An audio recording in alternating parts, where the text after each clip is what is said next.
Hello everyone, कैसे हो सब लोग। मेरा नाम है जेएस मल्होत्रा और स्वागत है। आज की जो ये वीडियो है उस वीडियो में स्पेशल है रिवीजन बच्चों, इनकम टैक्स की रिवीजन मैं करवाने वाला हूं और इनकम टैक्स का रिवीजन नंबर 1 है ये, जिसके अंदर मैं आपको इंट्रोडक्शन और रेजिडेंशियल स्टेटस कवर करने वाला हूं इन नोट्स के साथ।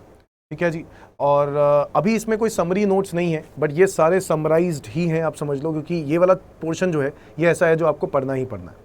प्रैक्टिकल वाले पोर्शन के अंदर मैं समराइज कर रहा हूँ, थियोरेटिकल वाले पोर्शन के अंदर मैंने पूरा का पूरा बना दिया। ठीक है। Now introduction to income tax act और रेजिडेंशियल स्टेटस, इन दो टॉपिक को करते हैं बड़े ही ज़बरदस्त तरीके से, बहुत ही स्पीड में। और मैं उम्मीद करता हूं कि आप लोगों ने पहले एक बार ही पढ़ा होगा और उसके बाद ही ये वीडियो देख रहे होगे, अदरवाइज इस वीडियो का देखने का कोई फ़ायदा नहीं है दोस्तों। ठीक है जी। तो स्टार्ट करते हैं बच्चों। व्हाट इज़ टैक्स से। तो टैक्स क्या चीज़ है? Taxes are levied by government to meet the common welfare expenditure of the society. इसमें कोई डाउट नहीं है मेरे हिसाब से। तो टैक्सेस वो चीज़ हैं जो कॉमन वेलफेयर को पाने के लिए, एक सोसाइटी के कॉमन वेलफेयर के लिए लगाए जाते हैं। और उसमें पब्लिक इंफ्रास्ट्रक्चर होता है, पब्लिक फैसिलिटीज़ होती हैं, डिफेंस होता है, बहुत सारी चीज़ें हैं जहाँ पे हमारा देश उसको यूज़ करता है। चलो आगे बढ़ते हैं। डायरेक्ट टैक्स और इनडायरेक्ट टैक्स में डिफरेंस आप लोग जानते हैं। डायरेक्ट टैक्स वो टैक्स है जिसका बर्डन हम शिफ्ट नहीं कर सकते हैं किसी दूसरी पार्टी पर, जबकि इनडायरेक्ट टैक्स का हम बर्डन शिफ्ट कर सकते हैं दूसरी पार्टी पर। Direct tax progressive concept follow करता है और indirect tax regressive.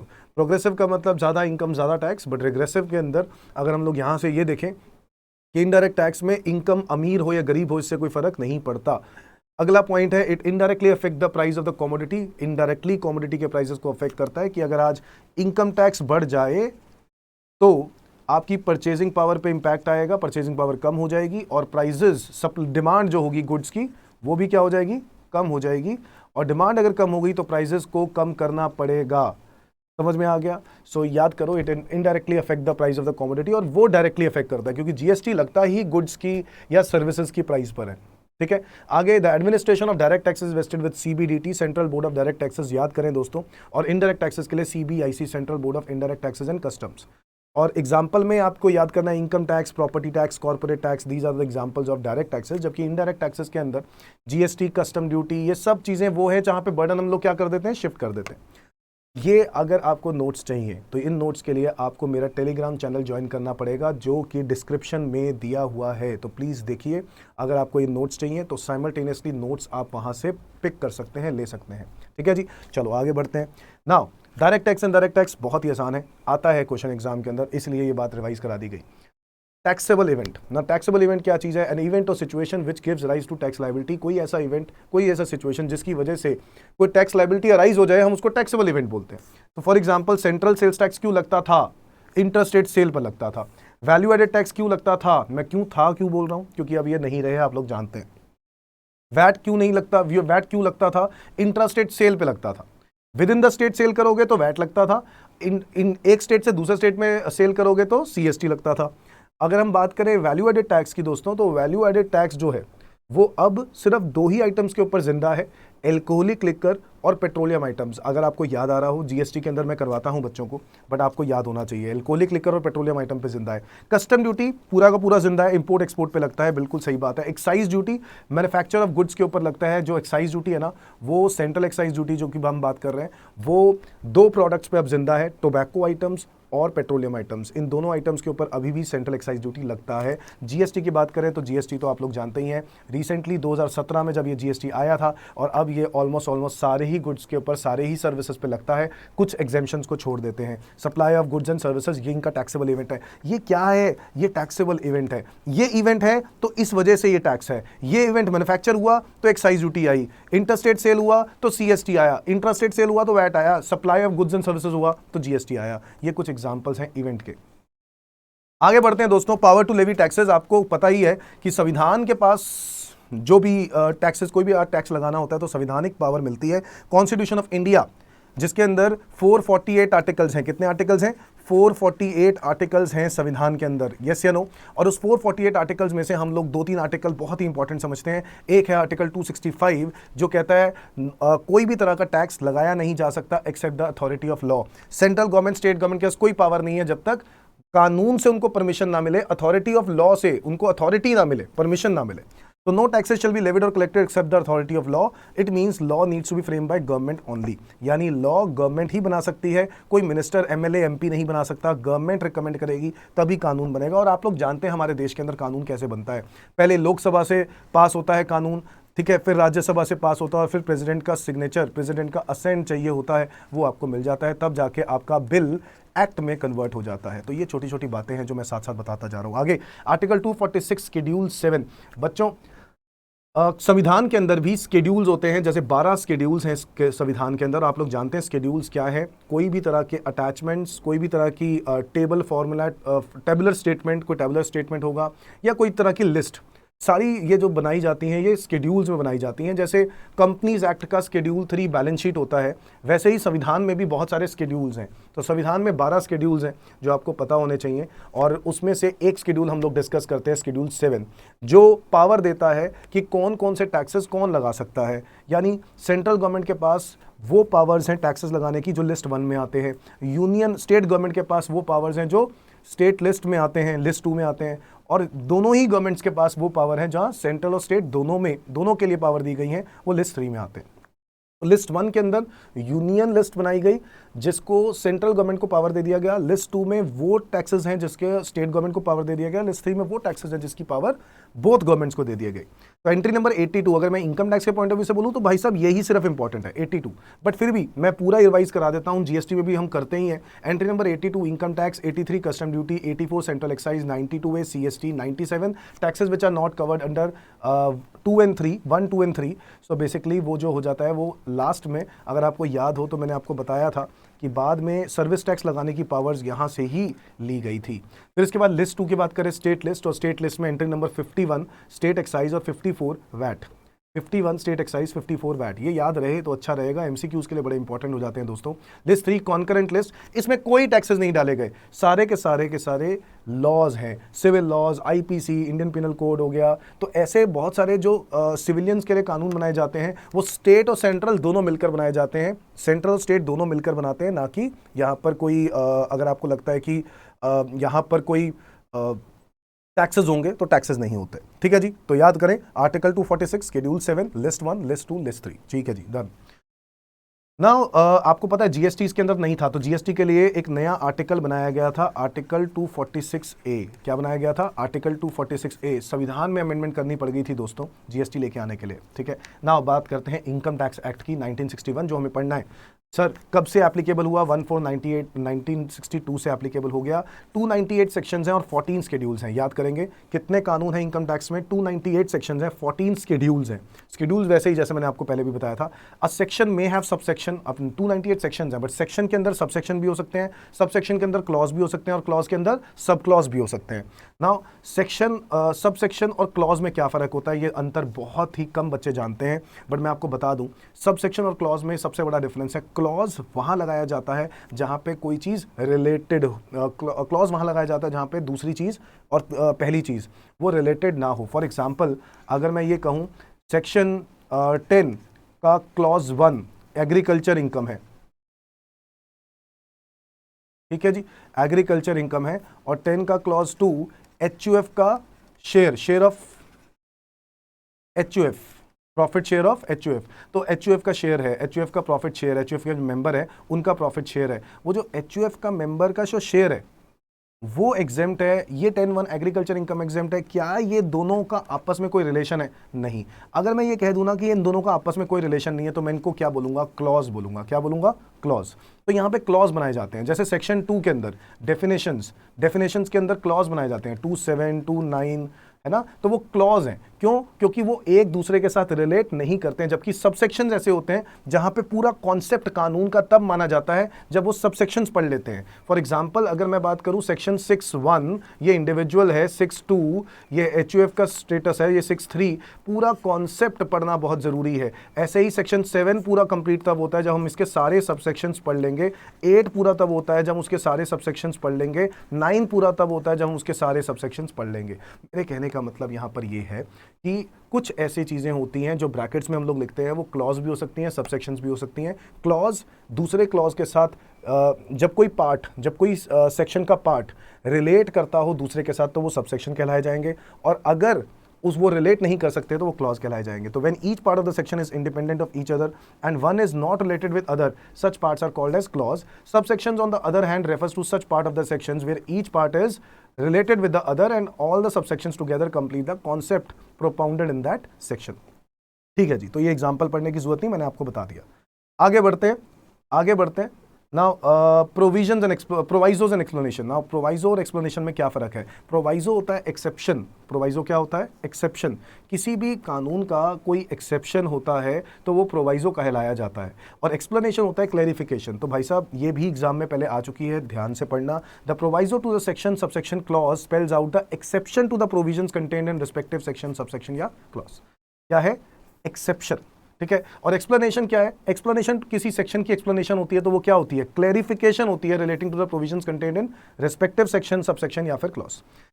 Income tax act 1961 हर साल चेंज होता है, हमें पता है। उसमें अमेंडमेंट आते हैं, दो तरीके से अमेंडमेंट लाई जा सकते हैं, एक फाइनेंस एक्ट और दूसरा notifications. Notifications during the year आती हैं, फाइनेंस एक्ट एवरी ईयर आता है और वो अमेंडमेंट लेके आता है। जिस साल सेंट्रल गवर्नमेंट के इलेक्शंस होते हैं उस साल दो फाइनेंस एक्ट आते हैं, एक इलेक्शंस के रिजल्ट के बाद और एक इलेक्शंस के रिजल्ट से पहले, जो फरवरी मार्च मंथ के अंदर जनरली हमारा बजट आ जाता है। आगे बात करते हैं। The administration of direct taxes vested with CBDT. बिल्कुल ठीक बात है। सीबीडीटी की दो पावर्स हैं दोस्तों, याद रखेंगे। सेक्शन नंबर 295 बड़ा ही इंपॉर्टेंट है। सेक्शन नंबर 295 कहता है from time to time CBDT have authority to frame the rules. कानून के अंदर रूल्स बनाने की जो पावर है ना वो सीबीडीटी के पास है। रूल्स मतलब किस चीज के लिए होता है? रूल्स होते हैं जैसे मान लो रिटर्न भरनी है, रिटर्न भरने का कोई रूल होगा, कोई तरीका होगा, वो रूल सीबीडीटी ही फ्रेम करेगी। सीबीडीटी के पास पावर है। CBDT have authority to frame rules under section 295 of the income tax act from time to time to carry out the purpose and proper administration of the act. ठीक है। तो rules बनाने की power एक जगह लिख लें, टू फ्रेम रूल्स 295, और CBDT issues circulars and notifications under section 119 of the income tax act. Circular होता है क्लैरिफिकेशन करने के लिए, कोई भी तरह का गाइडेंस देने के लिए। किसको? असेसिंग ऑफिसर्स को।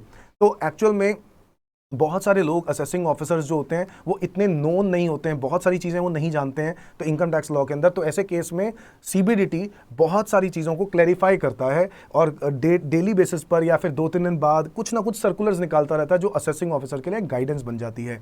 और अगर हम बात करें नोटिफिकेशंस, तो नोटिफिकेशंस एक अमेंडमेंट्स होते हैं। ये दोनों ही चीज़ें कौन इशू कर सकता है? CBDT under section 119। तो भाई साहब सीबीडीटी के साथ आपको दो सेक्शन याद करने हैं, क्या? 119 और 295। 119 के साथ आपको याद करना है सर्कुलर नोटिफिकेशन और 295 के साथ याद करना है टू फ्रेम रूल्स। बार बार दोहराओ, याद हो जाएगा। एक बार आ जाते हैं आगे।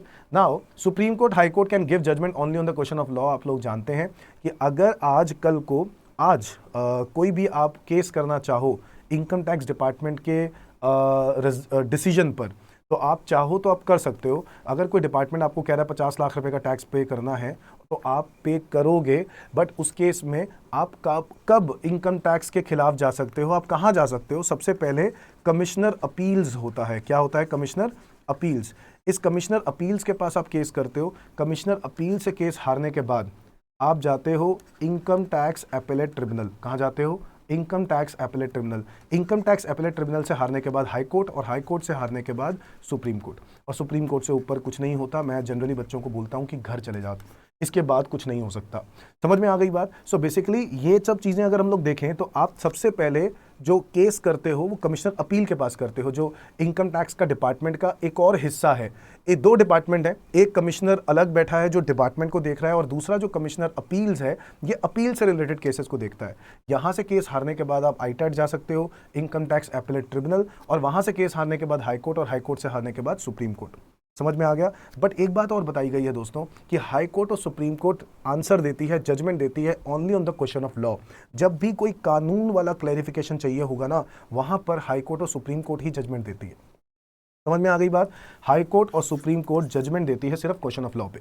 मतलब अगर आपको पता है कि कोई कानून यही कहता है और आप जबरदस्ती उसको जो है गवर्नमेंट के पास लेके जा रहे हो और कह रहे हो हाई कोर्ट प्लीज जाके चेक करो, अरे क्यों चेक करेगा भाई? वो इतनी वेली थोड़ी ना हाई कोर्ट। हाई कोर्ट और सुप्रीम कोर्ट सिर्फ क्वेश्चन ऑफ लॉ, जहां पे लॉ कंफ्यूज्ड हो, लॉ क्लैरिफाइड ना हो, वहां पर सिर्फ वो अपने डिसीजन देती है, अदरवाइज डिसीजन नहीं देती है। समझ में आ गई बात? नाउ आगे बढ़ते हैं। फाइनेंस एक्ट के बारे में बात करें। सो फाइनेंस एक्ट के बारे में ये बात क्या करें कि हर साल फाइनेंस एक्ट आता है। फाइनेंस पहले बिल आता है और फिर वो बिल एक्ट बना दिया जाता है, बोथ द हाउसेस उसको पास करती हैं, प्रेसिडेंट का असेंट मिलता है और उसके बाद वो फाइनेंस एक्ट बन जाता है। और फाइनेंस एक्ट के फाइनेंस एक्ट के फाइनेंस एक्ट के पहले शेड्यूल के चार पार्ट्स होते हैं, पार्ट 1, पार्ट 2, पार्ट 3, पार्ट 4। बड़ा ही इंपॉर्टेंट है दोस्तों। ये पार्ट 1 जो होता है first schedule of the finance act specifies the rates of tax applicable for the current assessment year. तो भाई साहब आपको पता है कि स्लैब रेट लगेगा, कौन सा स्लैब रेट लगेगा, स्लैब रेट में कुछ चेंजेस आए या नहीं आए, तो ये बात कहाँ लिखी जाती है, part 1 of first schedule of the finance act में। ठीक है, तो slab rates, tax rates basically जो करंट फाइनेंस असेसमेंट ईयर में लगेंगे वो टैक्स रेट्स जो है पार्ट 1 में बताए जाते हैं। पार्ट 2 के अंदर टीडीएस के रेट्स बताए जाते हैं। क्या बताए जाते हैं? टीडीएस के rates in the current financial year. Current financial year में टीडीएस के रेट्स भी बहुत सारे चेंजेस होते रहते हैं। तो फाइनेंस एक्ट में पार्ट 2 जो है, फाइनेंस एक्ट के शेड्यूल 1 के पार्ट 2 के अंदर वो क्या लिखते हैं? टीडीएस के रेट्स लिखते हैं। पार्ट 3 क्या है? Part 3 gives the rates for calculating income tax for deducting from income chargeable under that salary, यानी टीडीएस ऑन सैलरीज की बात करते हैं तो पार्ट 3 में बताया जाता है। इसके अलावा कंप्यूटेशन ऑफ एडवांस टैक्स, तो TDS on salary, TDS salary पर और एडवांस टैक्स, ये दोनों चीजें कहां पे होती हैं? पार्ट 3 के अंदर होती हैं। अगर हम बात करें सिर्फ टीडीएस के रेट्स, बाकी के टीडीएस रेट्स जो बाकी के होते हैं वो सारे के सारे पार्ट 2 में बताए जाते हैं। और अगर मैं बात करूं टैक्स के रेट्स, तो वो टैक्स के रेट्स आपको पार्ट 1 में दिए जाते हैं। पार्ट 4 क्या है? पार्ट 4 रूल्स बताता है for computing net agriculture income, rules for computing net agriculture income, कि उस एग्रीकल्चर इनकम को हमें कैसे कंप्यूट करना है, उससे रिलेटेड रूल्स। समझ में आती है बात? सो 4 पार्ट्स हैं। 4 पार्ट्स के अंदर मैं फिर से बता दूं, एक बार रिवाइज करा दूं। पार्ट 1 हो गया आपका स्लैब रेट्स, ठीक है। पार्ट 2 हो गया आपका टीडीएस के रेट्स। पार्ट 3 हो गया TDS on salary and advance tax. Part 4 हो गया नेट एग्रीकल्चर इनकम को कंप्यूट करने के लिए रूल्स। आगे बढ़ते हैं दोस्तों। Tax rates under finance act 2020। Now there are 2 type of tax rates, slab rates और एक फ्लैट रेट्स। स्लैब रेट्स किस किस पे लगता है? इंडिविजुअल, एचयूएफ, एओपी, बीओआई और आर्टिफिशियल जुरिडिकल पर्सन। जी हाँ, इंडिविजुअल की अगर हम बात करें, एचयूएफ की बात करें, इंडिविजुअल में मैं उनकी बात करूं जो लोग 60 से बिलो हैं, रेजिडेंट इंडिविजुअल जिनकी उम्र 60 से कम है, और नॉन रेजिडेंट इंडिविजुअल्स जिनमें एज नहीं देखनी। बिलो 60 ईयर्स वाले सिर्फ resident individuals, non resident individual में एज नहीं देखनी, एचयूएफ, एओपी, बीओआई और एजेपी, इनके लिए एक ही स्लैब है। क्या कि 2.5 लाख रुपए तक कोई टैक्स नहीं है, 2.5 लाख से 5 लाख पे 5%, 5 लाख से 10 लाख पे 20%, अबव 10 लाख पे 30%। तो हम लोग रिवाइज कर रहे हैं, मैं उम्मीद करता हूं कि आप लोगों ने ये बात पढ़ी हुई है। हेल्थ एंड एजुकेशन से 4%। आगे बात करते हैं रेजिडेंट इंडिविजुअल्स, उनकी जिनकी एज 60 उससे ज़्यादा है बट 80 से कम है, तो उनके लिए क्या बोला गया? 3 लाख रुपए तक टैक्स नहीं है, 3 से 5 पे 5%, 5 से 10 पे 20%, अबव 10 पे 30%, प्लस एचईसी। इसके बाद रेजिडेंट इंडिविजुअल्स जो कि सुपर सीनियर बोले जाते हैं, ठीक है, उनकी उम्र 80 या उससे ज़्यादा है, तो उन लोगों के लिए 5 लाख रुपए तक टैक्स नहीं है, 5 लाख से 10 लाख पे 20%, अबव 10 लाख पे 30%, और plus health and education cess. Rebate मिलता है दोस्तों सेक्शन 87A पे 12,500 रुपए का, अप टू 12,500 रुपए का रिबेट मिलता है अगर आपकी इनकम 5 लाख रुपए तक की होती है। तो अगर आपकी इनकम 5 लाख से ज़्यादा होती है तो रिबेट नहीं मिलेगा। 5 लाख रुपए तक की होती है यानी 4 लाख, 5 लाख, कोई बात नहीं, तो ऐसे केस में आपको रिबेट मिलेगा। बट ये सिर्फ और सिर्फ याद रहे रेजिडेंट इंडिविजुअल्स को रिबेट मिलेगा। अब रेजिडेंट इंडिविजुअल चाहे 60 से कम हो चाहे वो 60 से ऊपर हो, दोनों को रिबेट मिलता है। सीनियर सिटीजन को रिबेट इसलिए नहीं मिल सकता क्योंकि सीनियर सिटीजन की 5 लाख रुपए तक की इनकम तो वैसे ही एग्जेम्प्ट होती है। सॉरी, सीनियर सिटीजन कह रहा हूँ, सुपर सीनियर सिटीजन की इनकम 5 लाख रुपए तक तो वैसे ही एग्जेम्प्ट होती है, इसी रीजन से उनको रिबेट नहीं मिलता। बट बाकी की बात करें तो रेजिडेंट इंडिविजुअल्स के लिए गवर्नमेंट ने 12,500 रुपए तक की टैक्स की छूट दी है। आगे बात करते हैं। आगे गवर्नमेंट ने सरचार्ज निकाला है। सरचार्ज के लिए ये बात बोल दी गई है कि भाई साहब अगर आपकी इनकम, देखो बहुत ही सिंपल सा कॉन्सेप्ट है। गवर्नमेंट कहता है जिसके पास जैसे समुंदर होता है ना, समुंदर में से बाल्टी निकालोगे या पानी का डब्बा निकालोगे और बाहर फेंकोगे, बाल्टी निकाल के बाहर फेंको, डब्बा फेंको, कोई फ़र्क नहीं पड़ता, समुंदर वैसे का वैसा ही है। तो एक्चुअली अमीरों पर ज़्यादा टैक्स डाला गया, ज़्यादा बर्डन डाला गया, उसको बोलते हैं सरचार्ज। और जो लोग की इनकम कम है, जिन लोगों के पास है ही डब्बा, उनका थोड़ा थोड़ा डब्बा में जो भी पानी है वो उसको टपकने नहीं देना। गवर्नमेंट ने 5 लाख रुपए तक की क्या निकाल दी? रिबेट निकाल दी। तो बेसिकली दोनों ही कॉन्सेप्ट एक साथ चल रहे हैं। वहां पर जो नुकसान हो रहा था गवर्नमेंट ने सरचार्ज लगा दिया, और वहां सरचार्ज लगाने पर गवर्नमेंट ज्यादा रेवेन्यू कमा रही है। तो कहती है 50 लाख से ज्यादा पर आपसे 10% का सरचार्ज लेंगे। 1 करोड़ रुपए से ज्यादा की इनकम है तो हम आपसे 15% सरचार्ज लेंगे। अगर 2 करोड़ से ज्यादा इनकम है तो हम आपसे सरचार्ज 25% लेंगे, और अगर 5 करोड़ से ज्यादा इनकम है तो हम आपसे 37% सरचार्ज लेंगे। तो भाई साहब ये सरचार्ज के रेट्स हैं। समझ में आ गई बात? अच्छा, इसी केस में मैंने आपको यहीं पे बता देता हूं कि गवर्नमेंट ने रिसेंटली एक अमेंडमेंट निकाली थी और बोला शॉर्ट टर्म कैपिटल गेन जो 111A वाला होता है ना, जहाँ पे लिस्टेड इक्विटी शेयर्स या units of equity oriented mutual funds, और अगर आपने वो बेच दिया विद इन ईयर, ठीक है, विद इन 12 मंथ्स, और उस पर आपने STT भी पे किया हुआ है, तो ऐसे केस में शॉर्ट टर्म कैपिटल गेन वो 111A वाला सेक्शन होता है और उस पर फ्लैट रेट 15% लगता है, याद आ रहा होगा आप लोगों को। और ऐसे केस में गवर्नमेंट ने कहा सरचार्ज की जो है वो लिमिट डाल दी गई है, सरचार्ज की लिमिट डाल दी गई है 15%। ऐसे ही LTCG 112A, जहां पे वो हम लोगों ने पढ़ा होगा 1 फेब 2018 से पहले अगर आपने कोई शेयर खरीदे थे और बाद में उसको बेच दिया, तो ऐसे केस में गवर्नमेंट कहता है, क्योंकि 1 फेब 18 के बाद से अब एक अमेंडमेंट आ गई है कि अब से कैपिटल गेन जो होगा लॉन्ग टर्म वो टैक्सेबल होगा। पहले long term capital gain exempt होता था लिस्टेड इक्विटी शेयर्स पर और unit of equity oriented mutual funds पर, बट अब से लॉन्ग टर्म कैपिटल गेन ये अमाउंट होगा वो टैक्सेबल होगा अगर अमाउंट 1 लाख रुपए से ज्यादा है तो 1 लाख रुपए से ऊपर वाले अमाउंट पे टैक्स लगेगा। मान लो 5 लाख रुपए का लॉन्ग टर्म कैपिटल गेन है 112A वाला, तो 1 लाख से ऊपर कितना है 4, तो 4 लाख के ऊपर 10% लगाया जाएगा। समझ में आ गई बात? सो 10% का टैक्स रेट होता है, याद करो। अब इस पर गवर्नमेंट ने कह दिया कि भैया देखो ऐसा है, STCG 111A और LTCG 112A दोनों पे फ्लैट रेट टैक्स लगता है ना, तो इस पर हम लोग जो सरचार्ज लगा रहे हैं ना वो एक लिमिट फिक्स कर रहे हैं। सरचार्ज 10, 15, 25, 37 नहीं जाएगा, यानी ये दोनों सरचार्ज इनके ऊपर नहीं लगेंगे। Maximum surcharge will be 15%। और आप लोग समझते हो मैक्सिमम सरचार्ज 15% का मतलब क्या है कि जब 1 करोड़ से ज्यादा होगा, अब 1 करोड़ से ज्यादा हो, 5 करोड़ से ज्यादा हो, 10 करोड़ से ज्यादा हो, 15% से ज्यादा सरचार्ज नहीं लगेगा इन दोनों केसेस में टोटल। अब एक बात और, अगर आप लोग जानना चाहते हो इसकी डेप्थ डिस्कशन, तो अगर आप बहुत ही ध्यान से देखो मेरे YouTube चैनल पे एक इसके ऊपर बनाई गई स्पेशली वीडियो है, और मैं चाहूंगा कि आप लोग वो वीडियो देखें और आपको ये बात क्लियर हो जाएगी कि कैसे है, क्योंकि इसके ऊपर एक MCQs आराम से बन सकते हैं, बहुत सारे बना सकते हैं MCQs। समझ में आ गई बात? तो जरूर देखें इस वीडियो को, YouTube चैनल में मिल जाएगी आपको। आगे बढ़ते हैं। Now option for individual HUF as per section 115BAC, एक ऑप्शन आया इंडिविजुअल और HUF के लिए, और गवर्नमेंट ने बोला कि भाई इंडिविजुअल HUF के लिए थोड़ी सी कुछ रिलैक्सेशन दे देनी चाहिए। तो गवर्नमेंट ने कहा ठीक है 2.5 लाख रुपए तक टैक्स जीरो, अगले 2.5 लाख के ऊपर 5%। ठीक है, ये तो वैसा ही है, बट इसके बाद बोला अगले 2.5 लाख के ऊपर, उसके अगले 2.5 लाख पे 10%। अच्छा, तो जबकि 5 के बाद सीधा हम लोग क्या पढ़ते हैं 20, बट इसके अंदर क्या कर दिया 5% का इंक्रीमेंट कर दिया। अगर आप ध्यान से देखो तो 5% चेंज, फिर ऐसे ही अगला भी 5% चेंज, और यहां पर आप लोग देखोगे तो 2.5 लाख का फर्क, यहां पर देखोगे तो 2.5 लाख का फर्क। तो हर 2.5 लाख रुपए के ऊपर 5% ऐड होता जाएगा। तो बेसिकली पहले 2.5 लाख पर 0, अगले 2.5 लाख पे 5%, उसके अगले 2.5 लाख पे 5%, उसके अगले 2.5 लाख पे 10%, फिर उसके अगले 2.5 लाख पे 15%, फिर उसके अगले 2.5 लाख पे 20%, फिर उसके अगले 2.5 लाख पे 25%, फिर उसके अगले 2.5 लाख पे 30%।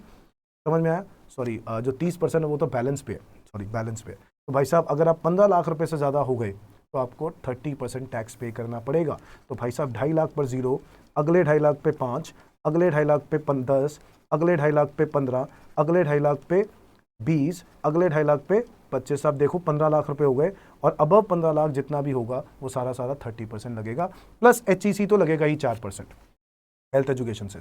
अब गवर्नमेंट ने बोला सेक्शन 115BAC जो नया सेक्शन आया है, इसका अगर आपको बेनिफिट लेना है तो कुछ नुकसान है जो आपको साथ में उठाने पड़ेंगे, क्योंकि आपको साफ तौर पे नजर आ रहा है कि ये कितना ज्यादा बेटर है, किससे? वो जो 2.5 लाख वाला स्लैब पड़ा था उससे कई बेटर है। तो ऐसे केस में तो मेरे को टैक्स इसमें कम ही लगेगा, बट इसमें कुछ नुकसान है जो गवर्नमेंट ने साथ में अटैच कर दिए। क्या? The alternative tax regime under section 115BAC is available only in the case of individual HUF from the assessment year 21-22 onwards, यानी अब से it is optional। पहली बात, individual HUF may be resident और non-resident। individual HUF resident भी हो सकता है, non-resident भी हो सकता है, ठीक है sir. individual may be salaried, retired employee, इससे फर्क नहीं पड़ता, self employed person या any other person, कोई फर्क नहीं पड़ता। आगे बढ़ते हैं। individual opting new regime will have to give up certain exemptions and deductions। अब ये कुछ ऐसे exemptions हैं जो उसको छोड़नी पड़ेंगी, या कुछ डिडक्शंस हैं जो आपको नहीं मिलेगी। जैसे LTC कन्वेंस अलाउंस में कुछ एग्जेम्पशन मिलती है, रिलोकेशन अलाउंस में कोई एग्जेम्पशन मिलती है, children education allowance, HRA allowance, standard deduction 50,000 रुपए की गई आपके हाथ से। एंटरटेनमेंट अलाउंस की अगर कोई डिडक्शन है तो वो नहीं मिलेगी। डेली अलाउंस के एग्जेम्पशन है वो नहीं मिलेगी। Helper allowance, other special allowance, professional tax, interest on housing loan 24B हम लोग पढ़ते थे। एडिशनल डेप्रिसिएशन गया आपके हाथ से। इन्वेस्टमेंट अलाउंस 32AD नहीं मिलेगा। Tea coffee rubber development account वाला जो 33AB, जो CS एंड CMA स्टूडेंट्स को जरूर पता होगा, CA स्टूडेंट्स को नहीं पता होगा, क्योंकि tea coffee rubber development account ये जो है ये कॉन्सेप्ट सिर्फ CS और CMA के कोर्स में है, ठीक है। तो साइट इंस्टॉलेशन फंड ये भी CS एंड CMA कोर्स के अंदर है, दैट्स इट, CA के कोर्स में नहीं है। डिडक्शंस और साइंटिफिक रिसर्च सेक्शन 35, ये डिडक्शन नहीं मिलेगी भाई साहब, बड़ा नुकसान हो गया। स्पेसिफाइड बिजनेस की डिडक्शन नहीं मिलेगी, एग्रीकल्चर एक्सटेंशन प्रोजेक्ट की डिडक्शन नहीं मिलेगी, standard deduction in case of family pension, याद है 1/3 ऑफ पेंशन रिसीव, और 15,000 रुपए विच एवर इज लेस, इससे ज्यादा की आपको एग्जेम्पशन जो डिडक्शन मिलती थी, ठीक है, वो नहीं मिलेगी। Allowances of to MP MLA ये एग्जेम्प्ट होते थे, ये भी अब एग्जेम्प्ट नहीं होंगे अगर आप एमपी एमएलए हो और आपको अलाउंसेस मिल रहे हैं। तो अगर आपको ये ऑप्शन लेना है तो आपको एक्सेम्पशन नहीं मिलेगी। तो बेसिकली बहुत कुछ छीन लिया आपसे। वो 1500 माइनर चाइल्ड वाला खत्म, क्लबिंग वाला, SEZ 10AA खत्म, 80C से लेकर 80U में जो चैप्टर 6A की डिडक्शंस होती थी, वो चैप्टर 6A की डिडक्शंस आपसे छीन जाएंगी। मतलब आपने जिंदगी छीन ली भाई, मेरी जिंदगी छीन ली। गवर्नमेंट ने बड़ी सोची समझी चाल चली है और यहां पर ये बना दिया कि भैया इतनी सारी डिडक्शन, इतनी सारी एग्जेम्पशन आपके हाथ से गई, ठीक है। तो अगर आप ध्यान से देखो तो ऑलमोस्ट सारी डिडक्शन, सारे एग्जेम्पशन गए, ठीक है। और अगर मेरा डिडक्शन एग्जेम्पशन बनता था, ठीक है, तो मुझे कभी भी मैं पागल हूंगा, बेवकूफ हूंगा, गधा हूंगा अगर मैं इस ऑप्शन की स्कीम वाले के साथ जाता हूं। तो मुझे ऑप्शन स्कीम के साथ नहीं जाना चाहिए। तो जाने का फायदा सिर्फ तभी है जब आपके पास कोई डिडक्शन एग्जेम्पशन लेने के लिए कोई अमाउंट हो ही ना, ठीक है। समझ में आ गई बात। अदरवाइज आपको हर बार चेक करना पड़ेगा किस एसएससी के लिए कैलकुलेट कर रहे हो। दोनों ऑप्शंस में चेक करो, दोनों ऑप्शंस में जिसमें इनकम कम आ रही होगी, टैक्सेबल इनकम कम आ रही होगी, यानी टैक्स लायबिलिटी कम आ रही होगी, ऑब्वियसली वो ऑप्शन आपके लिए ज्यादा बेटर है। ये हर साल आप चेंज कर सकते हो। लिखा है option to be exercised on और before the due date of filing of return, यानी रिटर्न से पहले रिटर्न के वक्त आप वहां पे फाइल करने के वक्त ये डिसाइड कर सकते हो कि मुझे कौन सा ऑप्शन चाहिए। नाउ अगर एक टैक्स पेयर बिजनेस इनकम कमाता है, in case a tax payer has a business income and exercise the option, ये वाला ऑप्शन लेता है, then he or she can withdraw from the option only once. पूरी जिंदगी में एक ही बार ये ऑप्शन से विड्रॉ कर सकता है, फिर दोबारा एंटर नहीं कर सकता, ठीक है। उसके बाद वो रेगुलर टैक्स स्लैब्स ही फॉलो करेगा। ये बिजनेस वालों के लिए रिस्ट्रिक्शन है। आगे आ जाओ।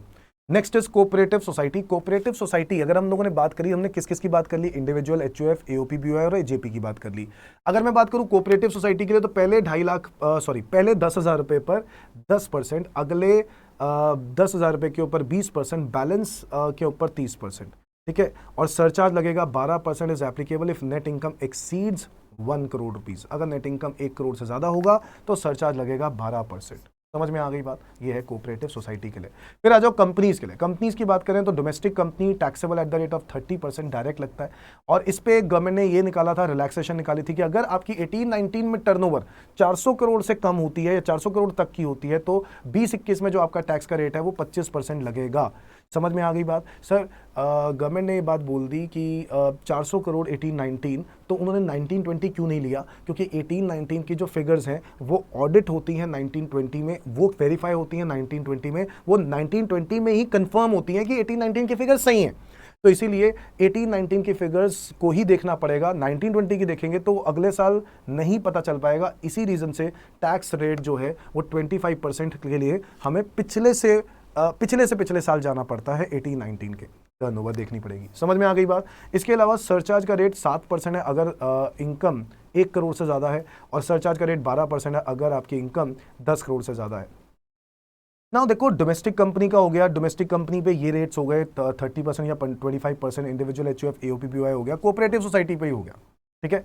आगे बढ़े ना। Alternative tax regime for domestic companies भी है, बट मैं आपको बता दूं ना ही ये CA के कोर्स में करना, ना CS ना CM में, किसी को भी ये स्टूडेंट्स को नहीं करना इंटर लेवल पर।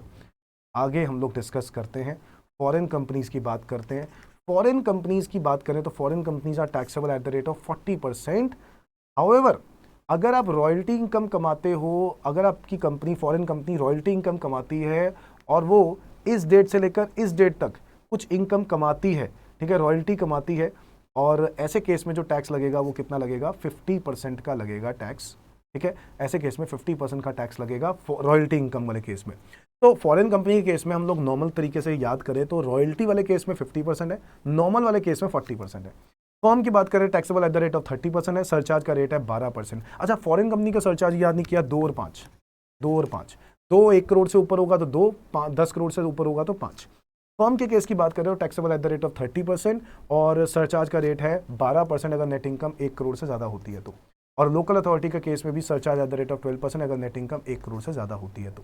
बेटा एक काम करते हैं, इसको याद करने के तरीके के लिए मैंने एक तरीका बनाया है, आप लोग भी वही तरीका फॉलो करोगे तो बहुत आसान हो जाएगा। ये देखो, ये देखो, आप लोगों को दिख रहा है मैंने क्या बनाया है। मैंने एक जो है टेबल सा बनाया है, यहाँ पे टैक्स रेट्स लिखे हुए हैं। आप लोग भी इसी तरीके से टैक्स रेट बना लो। रेजिडेंट इंडिविजुअल टैक्स रेट्स लिख दिए, non resident individual, HUF, AOP BOI, AJP, इन सब के लिए टैक्स रेट लिख दिए। ठीक है, सेम ही स्लैब रेट है, ये वाला स्लैब रेट लगा दिया और उसके बाद सरचार्ज भी लिख दिया यहाँ पर। फिर रेजिडेंट सीनियर सिटीजन के लिए एज 60 और अबव बट बिलो 80, उनके लिए स्लैब लिख दिया, ये सरचार्ज का तो सेम ही रहेगा। सुपर सीनियर सिटीजन के लिए भी ये मैंने टैक्स के रेट लिख दिया 5 लाख तक जीरो, और जो सरचार्ज का रेट है वो तो सेम ही रहेगा। इसके बाद आ जाते हैं डोमेस्टिक कंपनी के केस में। डोमेस्टिक कंपनी में 30% है या 25% का रेट है। सरचार्ज का रेट है नेट इनकम अगर 1 करोड़ से ज़्यादा होगी तो 1 करोड़ से ज़्यादा होगी तो 7%, और अगर 10 करोड़ से ज़्यादा होगी तो 12%। फॉरेन कंपनी के केस में 40 या 50% का टैक्स रेट है। नेट इनकम अगर 1 करोड़ से ज़्यादा होगी तो 2%, और अगर सरचार्ज अगर नेट इनकम 10 करोड़ से ज़्यादा होगी तो 5%। फर्म का केस है 30%, बट सरचार्ज का रेट है 12% अगर नेट इनकम 1 करोड़ से ज़्यादा होती है। लोकल अथॉरिटी के केस में भी टैक्स का रेट है 30%, और अगर सरचार्ज का रेट की बात करें तो नेट इनकम अगर 1 करोड़ या 1 करोड़ से ज़्यादा क्रॉस कर जाती है तो 12%। और कोऑपरेटिव सोसाइटी में पहले 10,000 रुपये के ऊपर 10%, अगले 10,000 रुपये के ऊपर 20%, बैलेंस के ऊपर 30%, और आपकी सरचार्ज का जो रेट है वो फर्म और लोकल अथॉरिटी जैसा कि 1 करोड़ से ज़्यादा होगा तो 12% सरचार्ज लगेगा। समझ में आ गई बात। सो भाई ये है सरचार्ज की बातें। आपको याद आ रहा होगा सरचार्ज के लिए मैं एक मार्जिनल रिलीफ का कॉन्सेप्ट भी करवाता था। जी हाँ, मार्जिनल रिलीफ का एक कॉन्सेप्ट होता है, जहां पे लग जाता है सरचार्ज वहां पे आ जाता है मार्जिनल रिलीफ, है ना। और मार्जिनल रिलीफ में सिर्फ मैं एक छोटी सी बात करूंगा जो आपको समझा देगा मार्जिनल रिलीफ। ध्यान से सुनना। तो भाई साहब अगर आपसे क्वेश्चन बोले टैक्स कंप्यूट करके बताओ, तो आपने मार्जिनल रिलीफ जरूर कैलकुलेट करना है। बिना मार्जिनल रिलीफ कैलकुलेट किए दिक्कत होने वाली है। तो मान लो आपकी इनकम 52 लाख रुपीस है, आप एक इंडिविजुअल हो और आपकी इनकम 52 लाख रुपीस है। 52 की जगह 51 कर देते हैं, वो ज़्यादा आसान हो जाएगा। तो हम क्या करेंगे, हम ये चेक करेंगे कि 51 का टैक्स रेट कितना है, टैक्स कितना आता है, और फिर उसको कंपेयर करेंगे। क्या करेंगे, कंपेयर करेंगे 50 लाख की इनकम के साथ। 50 लाख की इनकम पर आपका जो टैक्स है वो कितना आ रहा है। तो भाई साहब अगर मैं बात करूं पहले 2.5 लाख रुपए पर, तो पहले 2.5 लाख रुपए पर हो गया जीरो, पहले 2.5 लाख पर हो गया जीरो। अगर मैं 50 लाख की बात करूं, पहले 2.5 लाख पर जीरो, अगले 2.5 लाख पे 5, और उसके बाद 5 लाख पर 20% यानी 1 लाख, तो 1,12,500 हो जाता है। उसके ऊपर 40 लाख रुपए के ऊपर 30% हो गया 12 लाख, और 1,12,500 ऐड कर दो तो बनता है 13,12,500। 13,12,500। नो सरचार्ज बेटा, नो सरचार्ज। क्यों सरचार्ज क्यों नहीं लगेगा, क्योंकि सर अभी तो इसकी इनकम जो है 50 लाख तक है, और 50 लाख से एक्सीड करने पर सरचार्ज लगता है। बिल्कुल सही बात। 51 लाख रुपए की अगर इनकम है तो टैक्स कितना लगेगा, आओ देखें। 13,12,500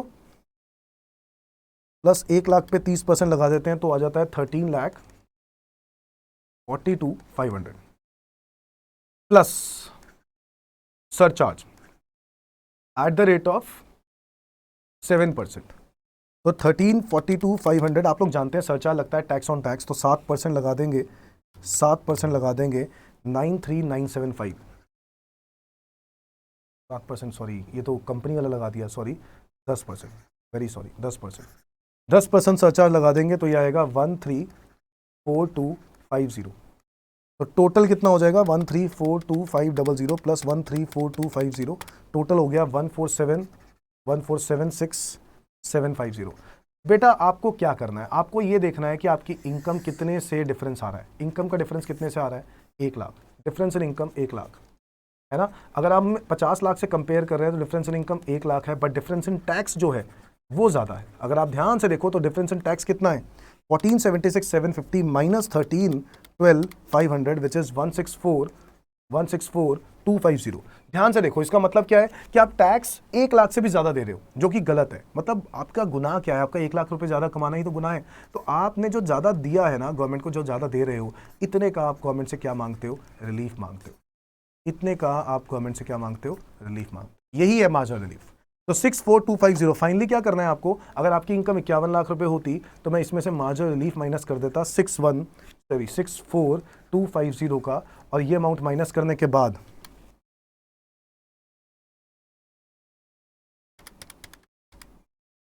तो 14,12,500 आ जाएगा। और ये जो टैक्स आएगा इसके ऊपर आप लोग क्या ऐड करोगे, health and education cess at the rate of 4%, जो कि होगा 56,500, और टोटल मिला के हो जाएगा ये 14,69,000। 14,69,000 हमारी क्या बन गई है, टैक्स लाइबिलिटी।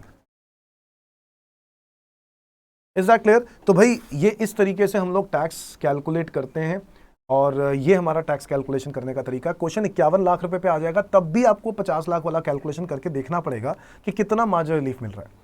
समझ में आ रहा है? 50 लाख के मार्जिन में रहेगा तो 50 लाख से कंपेयर करना है, 1 करोड़ के आसपास रहेगा तो 1 करोड़ से कंपेयर करना है, अगर 2 करोड़ के आसपास रहेगा तो 2 करोड़ से कंपेयर करना है, 5 करोड़ के आसपास रहेगा तो 5 करोड़ से कंपेयर करना है। समझ में आ गया? मार्जिन रिलीफ जरूर होगा दोस्तों जब भी क्वेश्चन टैक्स लायबिलिटी का होगा। हाँ, अगर 50 लाख से कम का क्वेश्चन है तो ऑब्वियसली वहां पर कोई मार्जिन रिलीफ का कॉन्सेप्ट नहीं बनेगा। ठीक है। Similarly in the case of company के केस में मार्जिन रिलीफ का कॉन्सेप्ट तब आएगा जब इनकम 1 करोड़ से ज्यादा होगी या फिर 10 करोड़ से ज्यादा होगी। समझ में आ गई बात? आ जाओ बच्चों, तो मार्जिन रिलीफ मेरे ख्याल से रिवाइज हो गया आप लोगों को और आप लोगों को पता है, बड़े ही समझदार बच्चे हैं, कोई दिक्कत वाली बात नहीं। आगे बढ़ते हैं डेफिनेशंस पे। तो भाई सेक्शन 2 में मैं बहुत सारी इंपॉर्टेंट डेफिनेशंस करवाता हूं और जिसमें मैं सबसे पहले करवाता हूं पर्सन सेक्शन 2 क्लॉज 31 में आता है और इसके अंदर आता है individual, HUF, company, firm, AOP, BOI, local authority और every other artificial juridical person. तो भाई साहब ये होता है पर्सन की डेफिनेशन, याद हो जानी चाहिए। एओपी, बीओआई दोनों के दोनों एक ग्रुप ऑफ पर्सन्स को रिप्रेजेंट करते हैं। एओपी में पर्सन्स का एसोसिएशन है जहां पे इंडिविजुअल, एचयूएफ, कंपनी कोई भी हो सकता है, जबकि बीओआई ग्रुप ऑफ इंडिविजुअल्स है, वहां पे सिर्फ इंडिविजुअल मिलकर काम करते हैं for a common motive. Assessee की बात करें तो सेक्शन 2 क्लॉज 7 में आता है, assessee means a person who is liable to pay income tax, interest, penalty under income tax act 1961। तो भाई साहब who is liable to pay income tax, ऐसा पर्सन जो लायबल होता है इनकम टैक्स पे करने के लिए, इंटरेस्ट पे करने के लिए, पेनल्टी पे करने के लिए, हम उसको असेसी बोलते हैं। And it includes 3 type of people.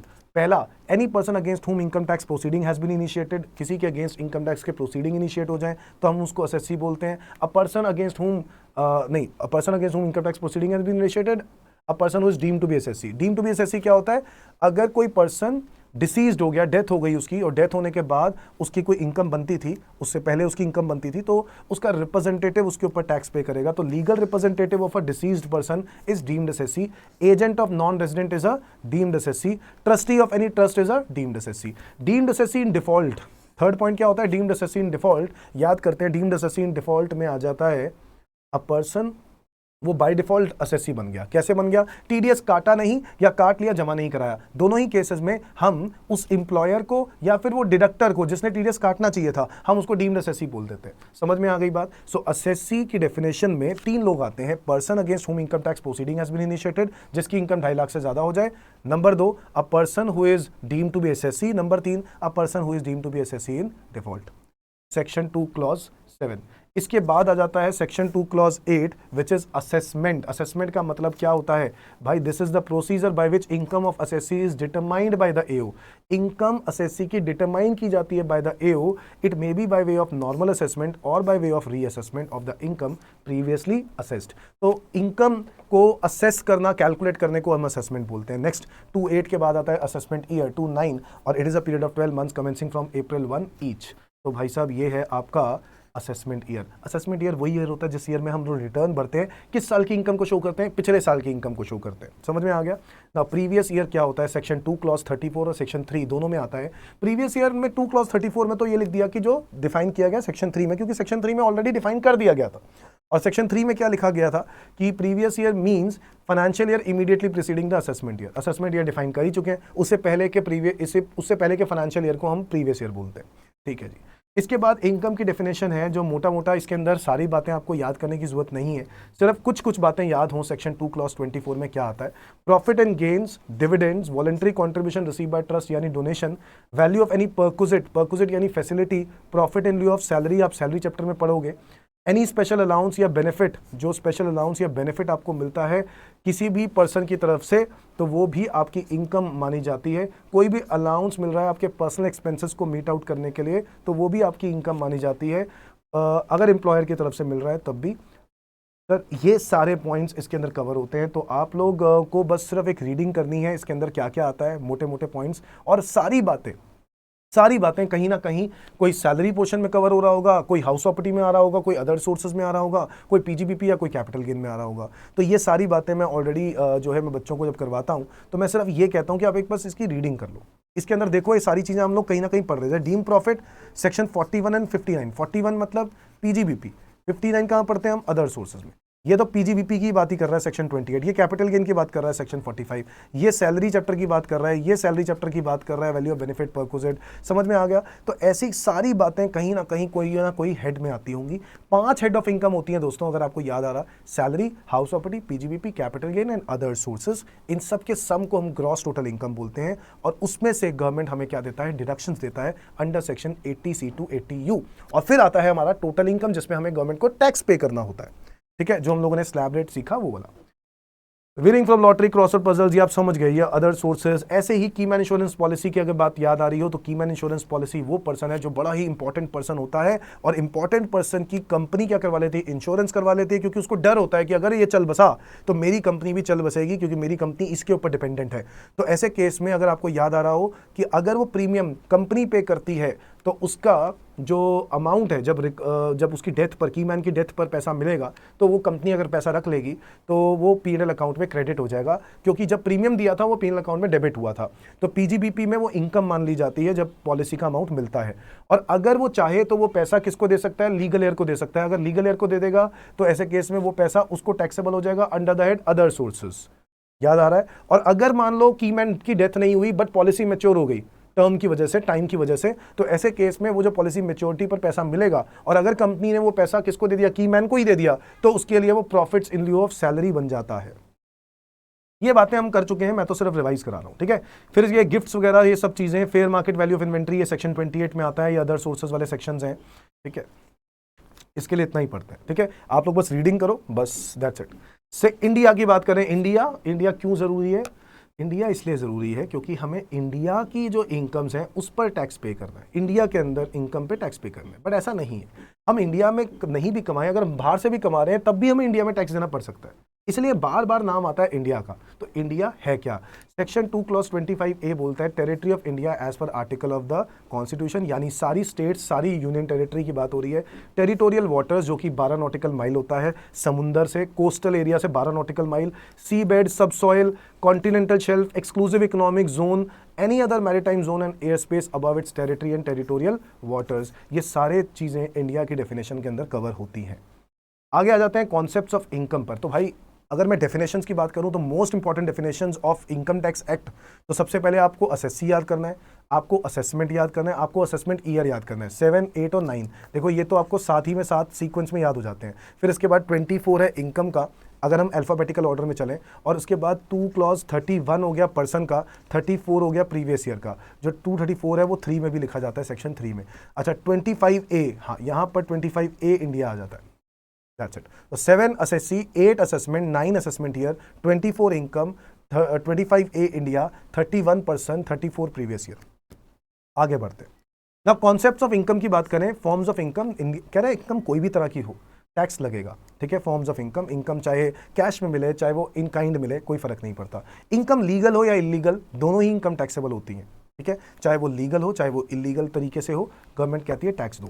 Application और डाइवर्जन ऑफ इनकम में क्या फर्क है? एप्लीकेशन ऑफ इनकम मतलब इनकम आई और आने के बाद मैंने उसको यूज कर लिया, इट इज टैक्सेबल। गवर्नमेंट कहता है कि भाई जब तूने कमाया था तभी वो टैक्सेबल हो गया, अब तूने आगे उसको यूज कर लिया तो हम क्या करें? हम उसकी कोई बेनिफिट नहीं देंगे तेरे को। इसको एप्लीकेशन ऑफ इनकम बोलते हैं। कि मान लो मैंने पैसे कमाए और पैसे कमाने के बाद मैंने शॉपिंग पे खर्च कर दिए, तो गवर्नमेंट को ये नहीं कह सकते कि सर क्योंकि शॉपिंग पे खर्च कर दिए तो जो बच गया उस पर टैक्स ले लो, नहीं।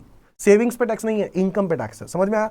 डाइवर्जन ऑफ इनकम की अगर हम बात करें, इनकम आने से पहले ही सोर्स क्या कर दिया? डाइवर्ट कर दिया किसी और के नाम पर। जैसे मैंने प्रॉपर्टी अपनी वाइफ के नाम पर ट्रांसफर कर दी तो वाइफ को वो इनकम क्या हो जाएगी? टैक्सेबल। बट हाँ, इससे बचने के लिए, इससे निपटने के लिए गवर्नमेंट ने क्लबिंग प्रोविजंस बनाए हैं। तो ऐसे केस में क्लबिंग प्रोविजंस में क्या होता है वो हम बाद में पढ़ेंगे। बट इनकम को डाइवर्ट कर सकते हो, जैसे कि आप सोर्स को डाइवर्ट कर दो। अगर आप सोर्स को डाइवर्ट कर दो तो जो इनकम मेरे को आनी थी वो इनकम किसको जाएगी? दूसरे बंदे को जाएगी। ठीक है, इसको बोलते हैं डाइवर्जन ऑफ इनकम। और डाइवर्जन ऑफ इनकम उस पार्टी के लिए एग्जेम्प्ट हो जाती है जो डाइवर्ट करता है। किसको टैक्सेबल हो जाएगा? जिसको डाइवर्ट किया। समझ में आ गई बात? आगे आ जाओ। रेगुलर एंड कैजुअल रिसिप्ट्स क्या होते हैं? रेगुलर रिसिप्ट्स जो रेगुलर बेसिस पे होते हैं, रेकरिंग नेचर के होते हैं, और कैजुअल रिसिप्ट जो कभी कभार होते हैं, जैसे कि लॉटरी इनकम वगैरह वगैरह। रेवेन्यू रिसिप्ट और कैपिटल रिसिप्ट में क्या होता है? अगेन रेवेन्यू रिसिप्ट वो होता है जो रेकरिंग नेचर का होता है, और जरूरी नहीं है कि रेवेन्यू रिसिप्ट टैक्सेबल होता है और कैपिटल रिसिप्ट टैक्सेबल नहीं होता, ऐसा कोई जरूरी नहीं है। कैपिटल रिसिप्ट का मतलब हो गया कि कोई भी ऐसा एसेट मैंने बेचा और बेचने पर मैंने क्या पैसे कमाए, वो जो पैसे कमाए उस पर भी कैपिटल गेन टैक्स लगता है। जी हाँ, कैपिटल गेन टैक्स लगता है। तो जरूरी नहीं है कि वो कैपिटल रिसिप्ट है तो वो इनकम नहीं होगी, ठीक है। जैसे हम लोग बिजनेस के लिए पढ़ते हैं, तो बिजनेस में कोई कैपिटल एसेट को अगर मार्केट में बेच दिया जाता है तो वो जो डिफरेंस है उस पर टैक्स पे करना पड़ता है, वो कैपिटल रिसिप्ट है। समझ में आ गया? और रेवेन्यू रिसिप्ट होता है जो रेकरिंग नेचर का, सैलरी, इंटरेस्ट, रेंट, ये सब रेकरिंग नेचर के होते हैं, ये भी इनकम्स होती हैं, ठीक है। दोनों ही तरह की इनकम्स जो है टैक्सेबल होती हैं। अब ये criteria for determining weather receipt is capital और रेवेन्यू, कई बार वो रिसिप्ट को कैपिटल और रेवेन्यू में आप कंफ्यूज हो जाते हो कि वो कैपिटल है या रेवेन्यू। तो आपको कुछ चीज़ों का ध्यान रखना होगा जिसके बेसिस पर आपको ये बात समझ में आ जाएगी कि ये रिसिप्ट जो है वो कैपिटल रिसिप्ट है या रेवेन्यू रिसिप्ट है। जिसमें से पहली पॉइंट तो आपको ये समझना है, जो आपने कैपिटल लगाया है, जो आपने पैसा लगाया है, वो फिक्स्ड कैपिटल है या वो सर्कुलेटिंग कैपिटल है। फिक्स्ड कैपिटल और सर्कुलेटिंग कैपिटल में क्या फर्क होता है? सर्कुलेटिंग कैपिटल होता है जो पैसा आप लगाओ और उस पैसे से आपको बिजनेस आना स्टार्ट हो जाए। A receipt refer to be a fixed capital would be capital receipt, where receipt refer to be a circulating capital would be a revenue receipt. Basically मैंने अगर गुड्स खरीदे, तो मैंने अगर गुड्स खरीदे, जो पैसा गुड्स को खरीदने में लगाया, उसको मैं सर्कुलेटिंग कैपिटल बोलूंगा, क्योंकि वो जो गुड्स खरीदे हैं उस गुड्स को मैं बेचूंगा तो मेरा रेवेन्यू होना स्टार्ट हो जाएगा, उसको मैं सर्कुलेटिंग कैपिटल बोलूंगा। बट फिक्स कैपिटल क्या हो गया? मैंने फिक्स कैपिटल में मैंने कोई एक ऐसा इन्वेस्टमेंट कर दिया फिक्स एसेट्स के अंदर जिससे मुझे रेवेन्यू है, बट वो जो है वो उसको बेचकर रेवेन्यू नहीं है। सो वो फिक्स कैपिटल हो गया। जैसे टैंजेबल इंटैंजेबल एसेट्स खरीद लिए, तो वो टैंजेबल इंटैंजेबल एसेट्स मेरे लिए क्या माने जाएंगे? मेरे फिक्स एसेट्स की अगर हम बात करें तो वो फिक्स कैपिटल है, ठीक है। बट जो गुड्स खरीदे हैं, या अगर मैं बोलूँ डेटर्स की बात करूँ, तो ये मेरे ऐसे एसेट्स हैं जिनसे मेरे को रेवेन्यू होना है और रेकरिंग नेचर का है, तो ये सर्कुलेटिंग कैपिटल है। समझ में आया? स्टॉक बेचा, स्टॉक जो है वो मेरा सर्कुलेटिंग कैपिटल में आता है। ये दोनों का डिफरेंस तो आप लोग समझ ही गए होंगे। Income from transfer of capital asset या ट्रेडिंग एसेट। ट्रेडिंग एसेट यानी गुड्स को बेचकर जो आप कमाते हो वो जाएगा आपका पीजीबीपी में, यस या नो। और कैपिटल एसेट बेचकर जो आप कमाते हो उसको गेन्स बोलते हैं, वो कहाँ जाएगा? कैपिटल गेन्स में। आगे बढ़ते हैं। कैपिटल रिसिप्ट और revenue receipt test to be applied. आपको चेक करना है कि वो ट्रांजैक्शन बिजनेस में हुई है या नहीं हुई, क्योंकि अगर कोई ट्रांजैक्शन बिजनेस में हुई है, ठीक है, तो profit arising from transaction which are entered into the course of the business regularly carried on by assessee or are incidental or associated with the business of assessee would be revenue receipt chargeable to tax. ये revenue receipt माना जाएगा जो business के अंदर होती है, ठीक है। अब मान लो अगर मैं एक एसी खरीदने बेचने का काम करता हूं, लोगों के लिए वो एसी फिक्स एसेट है, बट मेरे लिए वो एसी एक मेरा स्टॉक है, मेरा रेवेन्यू नेचर का है, क्योंकि वो मेरा बिजनेस है। सो देखना होगा कि आपका वो जो एसेट है वो बिजनेस है या नहीं है, ठीक है। और उस एसेट को बेचने पर आपका बिजनेस है वो आपका बेचने का या नहीं है, क्योंकि अगर वो बेचने का नहीं बिजनेस तो वो कैपिटल रिसिप्ट होगा, और अगर वही चीज बेचने का बिजनेस है तो वो रेवेन्यू रिसिप्ट होगा। समझ में आ गई बात? Profit arising from sale of shares and securities. तो अगेन सेम बात कि अगर मैं sale of shares and securities का काम करता हूं, शेयर्स एंड सिक्योरिटीज़ का काम करता हूं और उससे प्रॉफिट कमाता हूं, तो वो मेरी पीजीबीपी इनकम है। बट बहुत सारे लोग ऐसे भी हैं जो शेयर्स एंड सिक्योरिटी में इन्वेस्ट करते हैं, तो उनके लिए वो कैपिटल एसेट है, और उससे जो वो कमाएंगे वो कैपिटल गेन होगा अगर वो बेचेंगे तो ये दोनों का डिफरेंस होता है, ठीक है। सबसे इंपॉर्टेंट बात। फिर इसके बाद यहाँ पर ये भी चीज़ होती है कि जो बिजनेस होता है इसका, शेयर मार्केट का, जो शेयर्स में रेगुलर बेसिस पे खरीदते हैं बेचते हैं और 3 दिन के अंदर खरीद कर बेच देते हैं, तो उसको स्पेकुलेशन बिजनेस कहा जाता है। क्या बोला जाता है? Speculation business. तो आपको समझना है हाँ, और उस केस में जो शेयर्स वगैरह हो गए वो तुम्हारे रेवेन्यू नेचर की इनकम है, रेकरिंग नेचर हो गया, रेकरिंग नेचर की रिसिप्ट हो गई। बट अगर मैं बात करूं मैंने इन्वेस्ट किया है, ठीक है, तो मैं ऐसे केस में मेरा काम कुछ और है वो मैं इन्वेस्ट करता हूं, तो ऐसे केस में ये मेरा कैपिटल रिसिप्ट बन जाएगा जब मैं इसको बेचूंगा, ठीक है। A single transaction can it constitute be a business. कह रहा है ऐसा कोई जरूरी नहीं है कि एक सिंगल ट्रांजैक्शन है तो बिजनेस होना जरूरी नहीं है, ऐसा कुछ नहीं है, ठीक है। एक सिंगल ट्रांजैक्शन भी बिजनेस ट्रांजैक्शन हो सकती है। Even a single transaction may constitute a business, जैसे कि एक adventure in the nature of trade even if it is outside the normal course of assessee's business. मेरा मेन काम कुछ और है। सलमान खान वैसे फिल्म आर्टिस्ट है, बट उसने पेंटिंग तैयार कर दी और पेंटिंग को मार्केट में बेच दिया, बेचा ना, इट इज अ बिजनेस। समझ में आ गई बात? वो इट इज अ बिजनेस। जरूरी नहीं है कि बिजनेस में रेपुटेशन ही हो, ठीक है। और अगर आपको वो चीज मिल रही है, पेंटिंग बेचकर कुछ पैसे मिले हैं, तो वो बिजनेस इनकम रेवेन्यू नेचर का माना जाएगा, कैपिटल नेचर का माना नहीं जाएगा। समझ में आ गई बात? तो ये बात आपको एग्जाम्पल के तौर पे समझनी है यहाँ पर। Point number 4 is liquidated damages. तो लिक्विडेटेड डैमेजेस क्या चीज है? नाउ लिक्विडेटेड डैमेजेस के अंदर जब भी कोई पार्टी दूसरी पार्टी को पैसा देने के लिए ब्रीच कर दे, मतलब कोई भी काम करने के लिए ब्रीच कर दे, ब्रीच ऑफ कॉन्ट्रैक्ट, तो ब्रीच ऑफ कॉन्ट्रैक्ट में उसको लिक्विडेटेड डैमेजेस पे करने पड़ते हैं। ब्रीच ऑफ कॉन्ट्रैक्ट में एक अमाउंट होता है ना, अगर आपने कभी देखा हो कॉन्ट्रैक्ट एक्ट के अंदर भी हम लोगों ने पढ़ा होगा कि कॉन्ट्रैक्ट में नीचे एक अमाउंट स्पेसिफाई किया जाता है कि अगर कल को दोनों पार्टीज में से कोई भी पार्टी कंडीशंस पूरी नहीं करती है तो आपको डैमेजेस पे करने पड़ेंगे। तो ऐसे केस में उसी को लिक्विडेटेड डैमेजेस बोलते हैं। क्या वो लिक्विडेटेड डैमेजेस आपका कैपिटल रिसिप्ट है, क्या वो रेवेन्यू रिसिप्ट है, ये डिपेंड करता है कि वो उसका रेगुलर सोर्स ऑफ बिजनेस है या नहीं। सो लिक्विडेटेड डैमेजेस कैपिटल रिसिप्ट हो सकता है। It is a capital receipt. Receipt of liquidated damages directly or intimately linked with procurement of capital asset. अगर capital asset से related है तो उसको capital receipt बोलेंगे, but अगर वो business से related है तो उसको revenue receipt बोलेंगे। तो that depends कि वो आपका क्या काम है, कैसा काम है। तो मतलब बिजनेस से रिलेटेड होने के बावजूद भी अगर आपने कैपिटल एसेट खरीदने के लिए कोई एग्रीमेंट किया था और वो कंडीशंस मिसमैच हो गई, तो ऐसे केस में जो पैसे मिलते हैं आपको, ठीक है, ऐसे केस में जो ब्रीच ऑफ कॉन्ट्रैक्ट पे जो पैसे मिलते हैं वो कैपिटल रिसिप्ट ही माने जाएंगे, रेवेन्यू रिसिप्ट माने नहीं जाएंगे। बट इसका मतलब ये नहीं है कि कैपिटल रिसिप्ट टैक्सेबल नहीं होती, ठीक है, कैपिटल रिसिप्ट भी टैक्सेबल होती है।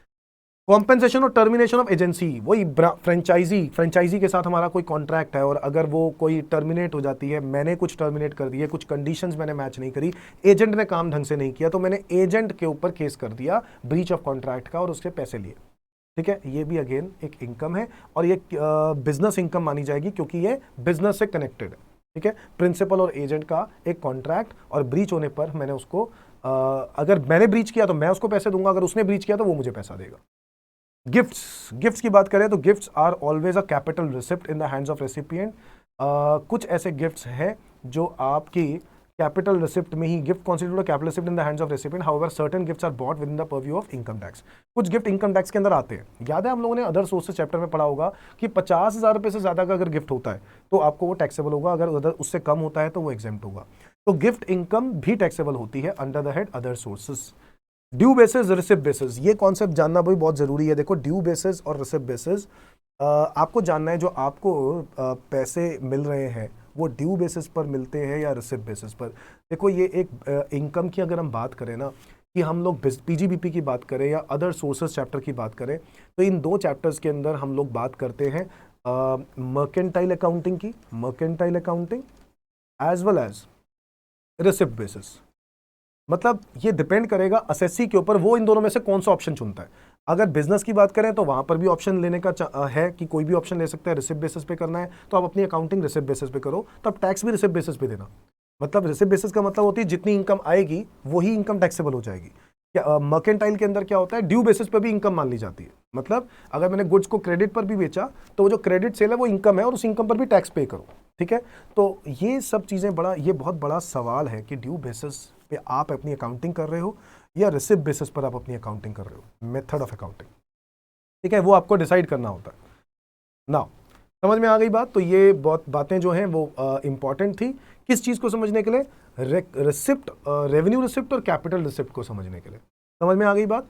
चलो जी, छोटे छोटे कॉन्सेप्ट्स हैं, इसके ऊपर में से क्वेश्चन कहीं से भी आ सकता है, क्वेश्चन कहीं से भी आ सकता है। ये सारी बातें आपको पढ़नी पड़ेंगी, रिवाइज करनी पड़ेगी। आगे बढ़ते हैं दोस्तों।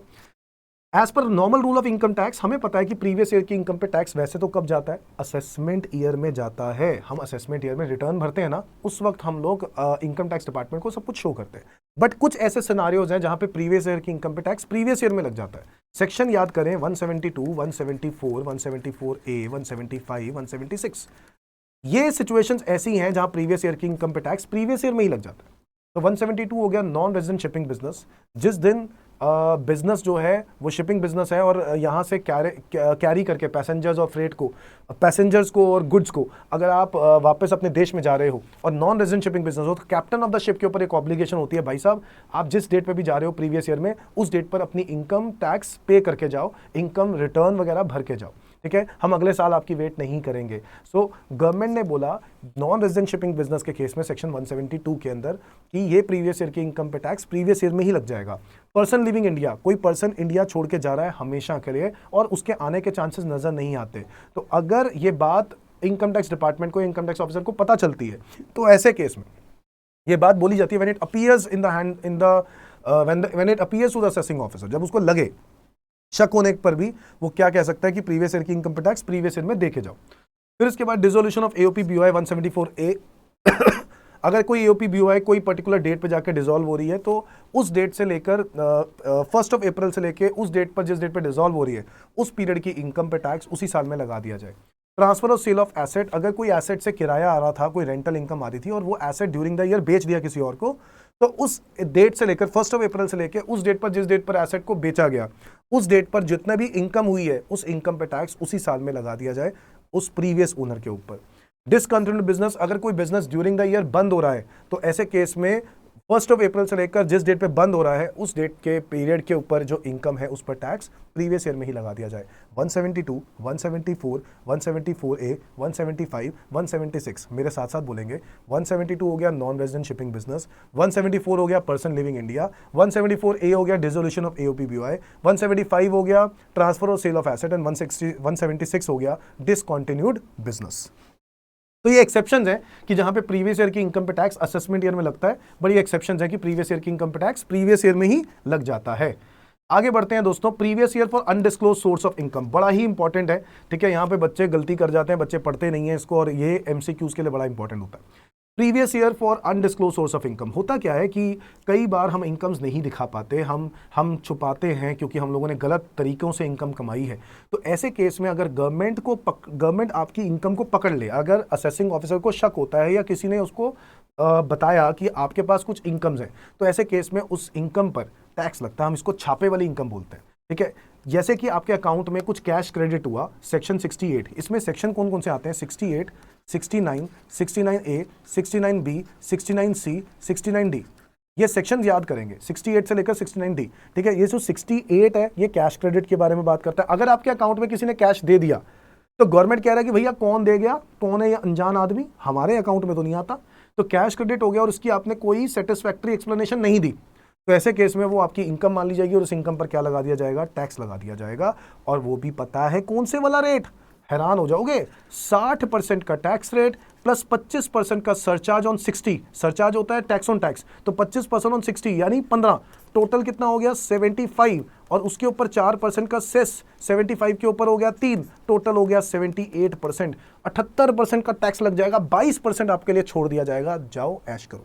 तो भाई ये उनके लिए है जहां पे छापे वाली इनकम, अनडिस्क्लोज्ड इनकम, जो आप इनकम नहीं दिखाते हो। नंबर 2, अनएक्सप्लेन्ड इन्वेस्टमेंट्स, तो आपने कोई इन्वेस्टमेंट कर रखी है जो आपने अपने बुक्स ऑफ अकाउंट्स में नहीं दिखाई है, तो ऐसे केस में हम आपकी वो इन्वेस्टमेंट की जो वैल्यू है हम वो आपकी इनकम मान लेंगे, और आपसे सेटिस्फैक्टरी एक्सप्लेनेशन मांगी बट आपने नहीं दी, तो उस केस में हम आपकी इनकम मान लेंगे और इस इनकम पर क्या लगा देंगे? टैक्स, और वो भी 78%। अनएक्सप्लेन्ड मनी एटसेट्रा, मतलब आपके घर गए और आपके घर पे जाके पैसे ही पैसे मिले, गोल्ड, ज्वेलरी, बुलियन, ये सब चीज़ें मिली, तो ऐसे केस में हम आपके वो आपसे पूछेंगे पहले तो वो पैसा आया कहाँ से। अगर आपके पास कोई एक्सप्लेनेशन नहीं है तो ऐसे केस में वो आपकी इनकम मान ली जाएगी और उस इनकम पर क्या लगा दिया जाएगा? टैक्स। ठीक है, 78%। Next is point number 4, amount of investment not fully disclose in the books of accounts. Investment की वैल्यू मान लो बुक्स ऑफ अकाउंट्स में आपने सिर्फ 40 लाख दिखाई है, बट एक्चुअल में उस इन्वेस्टमेंट की वैल्यू 60 लाख है, तो वो 20 लाख रुपए कहां से दिए? कैश दिए होंगे भाई, खरीदा तो आपने 60 लाख का ही होगा, बट आपने बुक्स में 40 लाख दिखाए हैं क्योंकि चेक से आपने 40 लाख दिए होंगे, तो कैश में 20 लाख, बस यहीं पे पकड़े गए, और उस जो डिफरेंस अमाउंट है वो आपकी इनकम मान ली जाएगी। आपसे एक्सप्लेनेशन मांगी जाएगी कि ऐसा क्यों, और अगर आप एक सेटिस्फैक्ट्री एक्सप्लेनेशन नहीं दे पाए, या तो आप उनको सेटिस्फाई कर दो, समझ गए होगे, या तो आप उनको सेटिस्फाई कर दो, नहीं कर पा रहे हो तो ऐसे केस में वो आपकी इनकम मान ली जाएगी, वो जो डिफरेंस है, और उस इनकम पर क्या लगा दिया जाएगा? टैक्स। कितना? 78%। सर आगे बढ़ते हैं, 69C, अनएक्सप्लेन्ड एक्सपेंडिचर, आपने कोई ऐसा खर्चा कर दिया जो एक्चुअल में वो आपके लिए बना नहीं है। फॉर एग्जांपल मैं बच्चों को बताता हूं कि मान लो आपके अपनी डॉटर की मैरिज है और आपने अपनी डॉटर की मैरिज में 2 करोड़ रुपए खर्च कर दिए, जबकि आपकी एक्चुअल में इनकम 25,000 रुपये महीना है। ठीक है, और आपकी रिटर्न के अंदर भी आप रिटर्न भी नहीं भरते हो, तो ऐसे केस में गवर्नमेंट हैरान हो जाता है और देखता है कि भैया इसकी तो रिटर्न भी नहीं आती और इस बंदे ने इतने रुपए खर्च कर दिए। तो ऐसे केस में जब भी इनकम टैक्स डिपार्टमेंट को पता चलेगा, नहीं पता चलेगा तो ऐश करो, जब पता चलेगा तब पंगे आएंगे। तो ऐसे केस में उस एक्सपेंडिचर से पूछा गया कि वो एक्सपेंडिचर मतलब उस असेसी से पूछा गया कि वो एक्सपेंडिचर कहाँ से किया, इतना पैसा कहाँ से आया। अगर आपके पास एक्सप्लेनेशन नहीं है, सेटिस्फैक्शन देनी है एओ को, नहीं दे पाए, तो ऐसे केस में वो आपकी इनकम मान ली जाएगी, वो खर्चा भी आपकी इनकम मान ली जाएगी, क्योंकि पहले इनकम आई होगी फिर ही तो खर्च किया होगा। तो वो पहले इनकम मान ली जाएगी और उस इनकम पर क्या लगा दिया जाएगा, tax 78%। Amount borrowed or repaid on हुंडी। हुंडी is just like bill of exchange की तरह। आपने एक पर्सन को हुंडी दी और उसके बदले में आपने बोरो कर लिया पैसा। अब आप जब बोरो करते हो और वो पैसा आपको कैश में मिलता है तो गवर्नमेंट को कैश से परेशानी है भैया। गवर्नमेंट कह रहा है कि हुंडी को लोग कैश के लिए यूज़ करते हैं और वो चीज़ नहीं होनी चाहिए। अगर कैश अगर आपने यूज़ किया तो वो हम आपकी इनकम मान लेंगे और उस इनकम पर क्या लगा देंगे, टैक्स। देखिए where any amount is borrowed on a hundi or any amount due thereon is repaid. या तो आपने बोरो किया है या आपने रीपे किया है, दोनों ही केसेस में, other than through an account पे चेक। आपने अकाउंट पे चेक से नहीं पे किया, यानी आपने कैश से पे किया। The amounts of borrowed or repaid shall be deemed to be the income of the person borrowing. तो भैया अगर मेरे को कैश आ रहा है और मैंने कैश रिसीव कर लिया हुंडी देकर कि भाई ठीक है मैं आपको इस पर्टिकुलर डेट पर पैसा दे दूंगा, आप मुझे अभी दे दो पैसा, मैं आपको इस पर्टिकुलर डेट पर पैसा वापस कर दूंगा। तो ऐसे केस में वो जो हुंडी देकर मैंने पैसा बोरो किया है ना कैश में, तो गवर्नमेंट को उससे ऑब्जेक्शन है। गवर्नमेंट कहता है वो आपकी इनकम मान ली जाएगी और उस पर लगा दिया जाएगा फ्लैट 78% का टैक्स। ठीक है। और अगर अगर अगर अगर आपका वो मेन इनकम मतलब वो आपकी जो है वो आप बोरो कर चुके हो, रीपे करने की बात आ रही है, तो जो रीपे करते वक्त पकड़े गए, तो ऐसे केस में जब आप रीपे करोगे तो वो आपकी इनकम मान ली जाएगी, वो जो कैश है वो आपकी इनकम मान ली जाएगी। समझ में आ गई बात, amount borrowed or repaid on हुंडी। तो भाई एक बारी सारे सेक्शंस को फिर से करते हैं। Section number 68, 69, 69A, 69B, 69C और 69D। तो भाई एक बारी पहले फिर से याद करते हैं। हम 68 हो गया कैश क्रेडिट, 69 हो गया 69 हो गया अनएक्सप्लेन्ड इन्वेस्टमेंट्स, 69A हो गया अनएक्सप्लेन्ड मनी एटसेट्रा, और 69B हो गया आपका amount of investment not fully disclose, 69C हो गया अनएक्सप्लेन्ड एक्सपेंडिचर, और 69D हो गया आपका हुंडी वाला case, amount borrowed or repaid on हुंडी।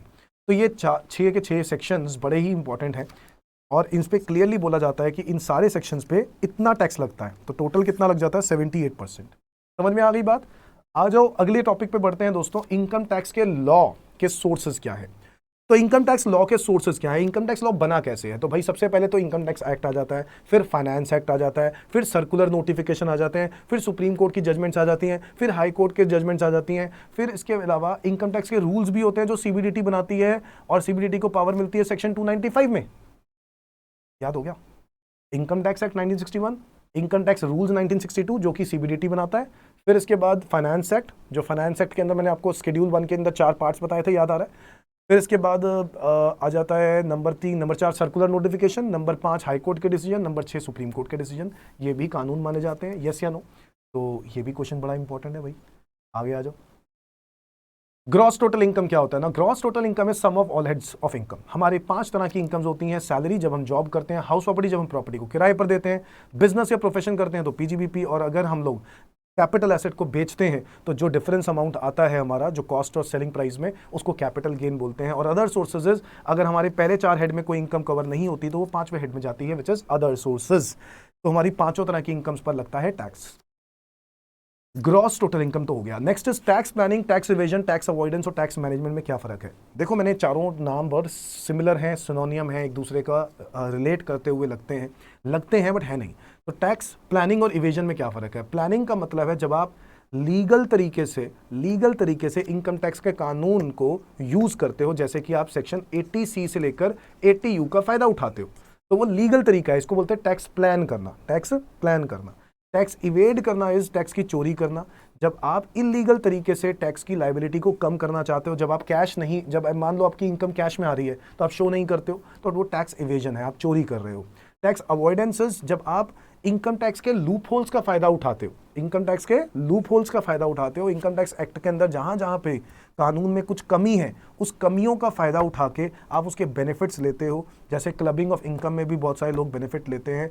तो अगर कोई पर्टिकुलर टॉपिक के अंदर कोई बेनिफिट लेता है लूप होल्स का, तो वो लीगल तरीका है, बट वो टैक्स अवॉइडेंस है, वो भी पकड़ी जा सकती है। और टैक्स मैनेजमेंट तो वो डिपार्टमेंट का वो हिस्सा है मतलब वो कंपनी के वो डिपार्टमेंट का वो एक हिस्सा है जो टैक्स की रिटर्न्स, टैक्स की कंप्लायंस, कि भाई टैक्स की कब ड्यू डेट है, सब चीज़ों का ध्यान रखता है, उसको टैक्स मैनेजमेंट कहते हैं। तो बता दो चारों में डिफरेंस समझ में आता है। टैक्स प्लानिंग इज प्लान करना टैक्स को, ठीक है, प्लान करना टैक्स को कि कैसे लीगल वे में हम टैक्स का फ़ायदा उठा सकते हैं, कैसे बचा सकते हैं। टैक्स एवेजन इज इलीगल वे में टैक्स को चोरी करना, और टैक्स अवॉइडेंस इज लीगल तरीका, बट अगेन ये एक टैक्स को अवॉइड करने की बात हो रही है कि आप लूप होल्स का फ़ायदा उठा के आप टैक्स को अवॉइड करते हो, आज नहीं तो कल पकड़े जाते हो इस केस में भी। और लास्ट है टैक्स मैनेजमेंट करना, ठीक है। मैनेजमेंट इज दैट डिपार्टमेंट, जो कंपनी का वो डिपार्टमेंट जो टैक्स का सारा काम देखता है, टैक्स के कंप्लायंसेस, टैक्स की रिटर्न्स, टैक्स की पेमेंट करना टाइम पर, इन सब चीज़ों का ध्यान रखता है, उसको टैक्स मैनेजमेंट कहते हैं। Next is basis of charge, section number 4। भाई देखो, सेक्शन नंबर 1 तो इंट्रोडक्शन एप्लीकेबिलिटी होता है, सेक्शन 2 इनकम टैक्स में डेफिनेशंस होता है, सेक्शन 3 प्रीवियस ईयर होता है, सेक्शन 4 बेसिस ऑफ चार्ज होता है। बेसिस ऑफ चार्ज होता है ये इनकम टैक्स का। तो बेसिस ऑफ चार्ज मतलब जहां पे ये लिखा है कि इनकम टैक्स लगेगा, ये बात कहां लिखी है पूरे कानून में, सेक्शन 4 में लिखी हुई है। तो इनकम टैक्स लगने की बात सेक्शन 4 में की जाती है, जहां पर हम लोग ये बात पढ़ते हैं। और हमें पता है कि बेस ऑफ इनकम टैक्स क्या है, प्रीवियस ईयर की इनकम्स पे टैक्स लगाया जाता है। कब लगाया जाता है? असेसमेंट ईयर में। प्रीवियस ईयर की इनकम पे टैक्स लगाया जाता है, कब लगाया जाता है? असेसमेंट ईयर में। हालांकि इसके भी कुछ एक्सेप्शंस हैं जो हम लोग पढ़ चुके हैं, 172, 174, 174A, 175, 176। Is that clear? आगे आ जाते हैं। Section 4 of the income tax act 1961 is a charging section which provides that the tax shall B charge at the rate prescribe for the year by the annual finance act. Her finance act में, हर बार finance act में tax के rates में changes आते हैं और उस rates के basis पर इनकम टैक्स लगा दिया जाता है। किस पर लगाया जाता है? पर्सन पे लगाया जाता है, जो सेक्शन 2 क्लॉज 31 में आता है। फिर इसके बाद tax is chargeable on total income earn during the previous year. कब? असेसमेंट ईयर में हम लोग ये काम करते हैं, बट इसके एक्सेप्शंस हैं क्या? सेक्शन 172, 174, 174A, 175 और 176। Tax shall be levied in accordance with and subject to the various provisions contained in the act. Obviously this section is the backbone of the law of income tax in so far as it serves the most operative provisions of the act. ठीक है, ये सबसे ज्यादा देखो, सारी ताकत पूरे income tax के कानून को ताकत सेक्शन 4 दे रहा है। तो अगर सेक्शन 4 नहीं होगा तो इनकम टैक्स का कानून ही नहीं होगा। तो ये है रीढ़ की हड्डी इनकम टैक्स सेक्शन का, इनकम टैक्स के कानून का। तो मेरे को लगता है बहुत ही कम बच्चे जानते होंगे, बट आप लोग जानते हो तो बहुत अच्छी बात है। सेक्शन नंबर 4 याद रखें। आगे आ जाते हैं एक बहुत ही इंपॉर्टेंट चीज पर कि भाई कैसे हमारा इनकम टैक्स कैलकुलेट होता है। सबसे पहले हमें क्या करना होता है? हमें सबसे पहले फाइंड आउट करना होता है रेजिडेंशियल स्टेटस। जी हाँ, हम सबसे पहले रेजिडेंशियल स्टेटस फाइंड आउट करते हैं, क्योंकि हमें जानते हैं कि रेजिडेंट्स को हमारे देश में टैक्स ज्यादा देना पड़ता है in comparison to non residents of India. इसलिए ये जानना बहुत जरूरी है कि वो बंदा जिसकी हम इनकम कैलकुलेट कर रहे हैं वो रेजिडेंशियल स्टेटस उसका क्या है। तो determine the residential status. Number 2, classify the incomes in different head. अब कई तरह की इनकम्स होती हैं एक पर्सन की, अब उसको हेड वाइज सेग्रीगेट करो कि उसकी सैलरी इनकम है वो, या हाउस प्रॉपर्टी इनकम है वो, या वो पीजीबीपी इनकम है, या वो कैपिटल गेन है, या फिर वो अदर सोर्सेज इनकम है। Step 3, computation of income under each head. अब पांचों तरह की इनकम्स को जो अपने हेड वाइज कैलकुलेट कर लिया, हेड वाइज सम कर दो, उसका कंप्यूट करो उसको। Step 4, clubbing of income of spouse और माइनर चाइल्ड। क्लब करो भाई इनकम स्पाउस की और माइनर चाइल्ड की इनकम। जो हम लोग क्लबिंग प्रोविजंस पढ़ते थे वो इनकम क्लब हो जानी चाहिए। किसकी इनकम में? माइनर चाइल्ड की इनकम में तो पढ़ते हैं ना, पेरेंट्स की इनकम में क्लब हो जाती है। और अगर स्पाउस को कोई एसेट दे दिया तो उस एसेट से जो इनकम होती है वो क्लब हो जाती है वापस ट्रांसफरर को। ये सब बातें हम पढ़ते थे क्लबिंग के प्रोविजंस में। क्लबिंग प्रोविजंस लगा दो। Step 5, set of and carry forward of losses कर दो। Step 6, computation of GTI. फिर से 6 स्टेप पहले देखते हैं। Residential status. रेजिडेंशियल स्टेटस के बाद हम क्या करेंगे? क्लासिफाई करेंगे हर इनकम को अंडर ईच हेड। फिर उसके बाद कंप्यूट करेंगे सारी तरह की हेड ऑफ इनकम्स को। Point number 4, clubbing of income का कॉन्सेप्ट लगाएंगे। 5, set of and carry forward of losses का देखेंगे। Point number 6, gross total income को कंप्यूट करेंगे। Step 7, deductions from GTI. Gross total income में से डिडक्शंस माइनस करेंगे। उसके बाद स्टेप 8, टोटल इनकम या नेट इनकम फाइंड आउट करेंगे। स्टेप 9, उस पे टैक्स रेट अप्लाई कर देंगे कि कौन सा टैक्स रेट लगेगा, ठीक है, और application of tax rate on total income. और इसके बाद अच्छा, इसके अंदर एक क्लैरिफिकेशन है जो मैं यहाँ पर आपको देना चाहता हूँ, ठीक है। ये बात भी बड़ी ज़्यादा इंपॉर्टेंट होती है कि अगर आपकी उम्र 31 मार्च को जाके 60 साल की हो जाए, देखो एप्लीकेशन ऑफ टैक्स रेट आपको पता होना चाहिए, टैक्स रेट कौन सा लगा है। Application of tax rates, tax rate कौन सा लगा है। टैक्स रेट हम लोगों ने अब जो अभी डिस्कस भी किए थे, इंडिविजुअल, एचयूएफ, एओपी, बीओआई और सबके लिए रेट्स। तो आपको पहले वो इंडिविजुअल पता लगाना है, वो इंडिविजुअल कौन सी एज का है वो भी देखना पड़ेगा। अब देखो यहाँ पर देखते वक्त हमें ये दिमाग लगाना है कि अगर उसकी एज 60 से ज़्यादा है तो हमें पता है उसकी इनकम पे 60 या उससे ज़्यादा है तो 3 लाख रुपए तक एग्जेम्प्ट होता है। और अगर उसकी एज 80 है उससे ज़्यादा है तो 5 लाख तक इनकम एग्जेम्प्ट होती है, 60 से कम है तो 2.5 लाख तक इनकम एग्जेम्प्ट होती है। बट अगर कोई प्रीवियस ईयर में 60 साल का हो जाता है, प्रीवियस ईयर कब खत्म होता है भाई? 31 मार्च को होता है। अगर 31 मार्च को भी वो 60 साल का हो जाता है तो वो सीनियर सिटीजन में ही आता है। यानी वो 31 मार्च को अगर वो 60 साल का होता है तो वो सीनियर सिटीजन ही आता है, तो सीनियर सिटीजन वाला स्लैब लगाएंगे। तो मान लो 1 अप्रैल से लेके 30 मार्च तक वो 59 ईयर्स का रहा, बट मान लो उसका जन्मदिन 31 मार्च को आता है, तो 31 मार्च को अगर वो 60 साल का हो जाता है प्रीवियस ईयर में, तो हम उसके इनकम पर सीनियर सिटीजन वाला स्लैब लगाएंगे। ये बात समझ में आ गई? हाँ जी। अब यहां पर एक कंफ्यूजन ये है कि सर क्या 1 अप्रैल को अगर मेरा डेट ऑफ बर्थ आता है, मतलब अप्रैल फूल वाले दिन 1 अप्रैल को आपका जन्मदिन आता है, अगर 1 अप्रैल को आपका बर्थडे है तो ऐसे केस में क्या होगा? 1 अप्रैल को अगर आपका बर्थडे है और आप 60 साल के 1 अप्रैल को होते हो, तब आपका सीनियर सिटीजन वाला स्लैब लगेगा या नॉर्मल? इस पे गवर्नमेंट ने सर्कुलर निकाल के क्लैरिफिकेशन दे दिया था कि अगर आपकी एज 1 अप्रैल को भी 60 साल की हो जाती है तो हम लोग मान लेंगे कि आप 31 मार्च को ही 60 साल के हो गए हो। इसका मतलब है कि आपके ऊपर सीनियर सिटीजन वाला स्लैब ही लगेगा। समझ में आ गई बात? तो अगर आपका जन्मदिन 31 मार्च को है या फिर आपका जन्मदिन 1 अप्रैल को है, दोनों ही केसेस में हम आपका 60 वाला स्लैब लगा देंगे। हाँ, अब ऐसे ही 60 की जगह पे 80 वाला स्लैब हो सकता है। 60 की जगह पे 80 वाला, जब आप पूरे साल 79 के रहे बट 31 मार्च को आप 80 साल के हो गए, या फिर पूरे साल आप 79 के रहे बट आप 1 अप्रैल को 80 साल के हो गए, दोनों ही केसेस में आप 80 वाला स्लैब आपके ऊपर लग जाएगा। समझ में आ गई बात?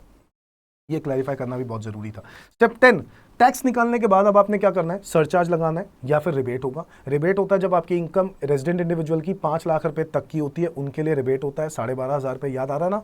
और अगर सरचार्ज की बात करें तो सरचार्ज होता है टैक्स ऑन टैक्स, जो टैक्स होगा उसके ऊपर हम लोग एक और टैक्स ऐड कर देंगे, सरचार्ज लगा देंगे। स्टेप नंबर 10, ठीक है। और वो कब होता है? जब आपकी इनकम 50 लाख क्रॉस कर जाती है, 10% 1 करोड़ क्रॉस कर जाती है, 15% 2 करोड़ क्रॉस कर जाती है, 25% और 5 करोड़ क्रॉस कर जाती है, 37%। इसके बाद हेल्थ एंड एजुकेशन सेस लगाया जाएगा 4% का। इसके बाद सेस वगैरह टैक्सेस वगैरह ऐड करने के बाद आपकी टैक्स लायबिलिटी आ जाएगी और उसके बाद उसमें से एडजस्ट कर दिया जाएगा जो भी आप एडवांस टैक्स या टीडीएस दे चुके हो, है कि नहीं? तो एडवांस टैक्स या टीडीएस आप दे चुके हो तो वो टीडीएस एडवांस टैक्स आप उसमें से माइनस कर दोगे, जो बच गया या तो वो रिफंड होगा या फिर वो पेबल होगा। तो ये हैं हमारे टोटल 13 स्टेप्स। टोटल कितने स्टेप्स हैं? 13 स्टेप्स। तो भाई सबसे पहले रेजिडेंशियल स्टेटस निकालो, उसके बाद ये पता लगाओ कि कौन सी इनकम कहाँ कौन से हेड में जाएगी, classify the income under different heads. इसके बाद आप हेड वाइज कंप्यूट करो इनकम को, ठीक है। हेड वाइज सबकी अपनी अपनी डिडक्शंस होती हैं, वो एडजस्ट करने के बाद आप इनकम निकालो सबकी। फिर इसके बाद क्लबिंग ऑफ इनकम का कॉन्सेप्ट देखो। 5 set of and carry forward देखो। 6 ग्रॉस टोटल इनकम निकाल लो। 7वां डिडक्शंस माइनस कर लो। 8वां टोटल इनकम फाइंड आउट कर लो, टोटल इनकम या फिर net income. 9th application of tax rate, कौन सा टैक्स रेट लगेगा वो देखो। 10 सरचार्ज या रिबेट वाला कॉन्सेप्ट देखो कि सरचार्ज लगेगा या रिबेट। 11 आप इसके बाद टीडीएस, इसके बाद हेल्थ एंड एजुकेशन सेस लगा दो क्योंकि इसके बाद हेल्थ एंड एजुकेशन सेस लगता है।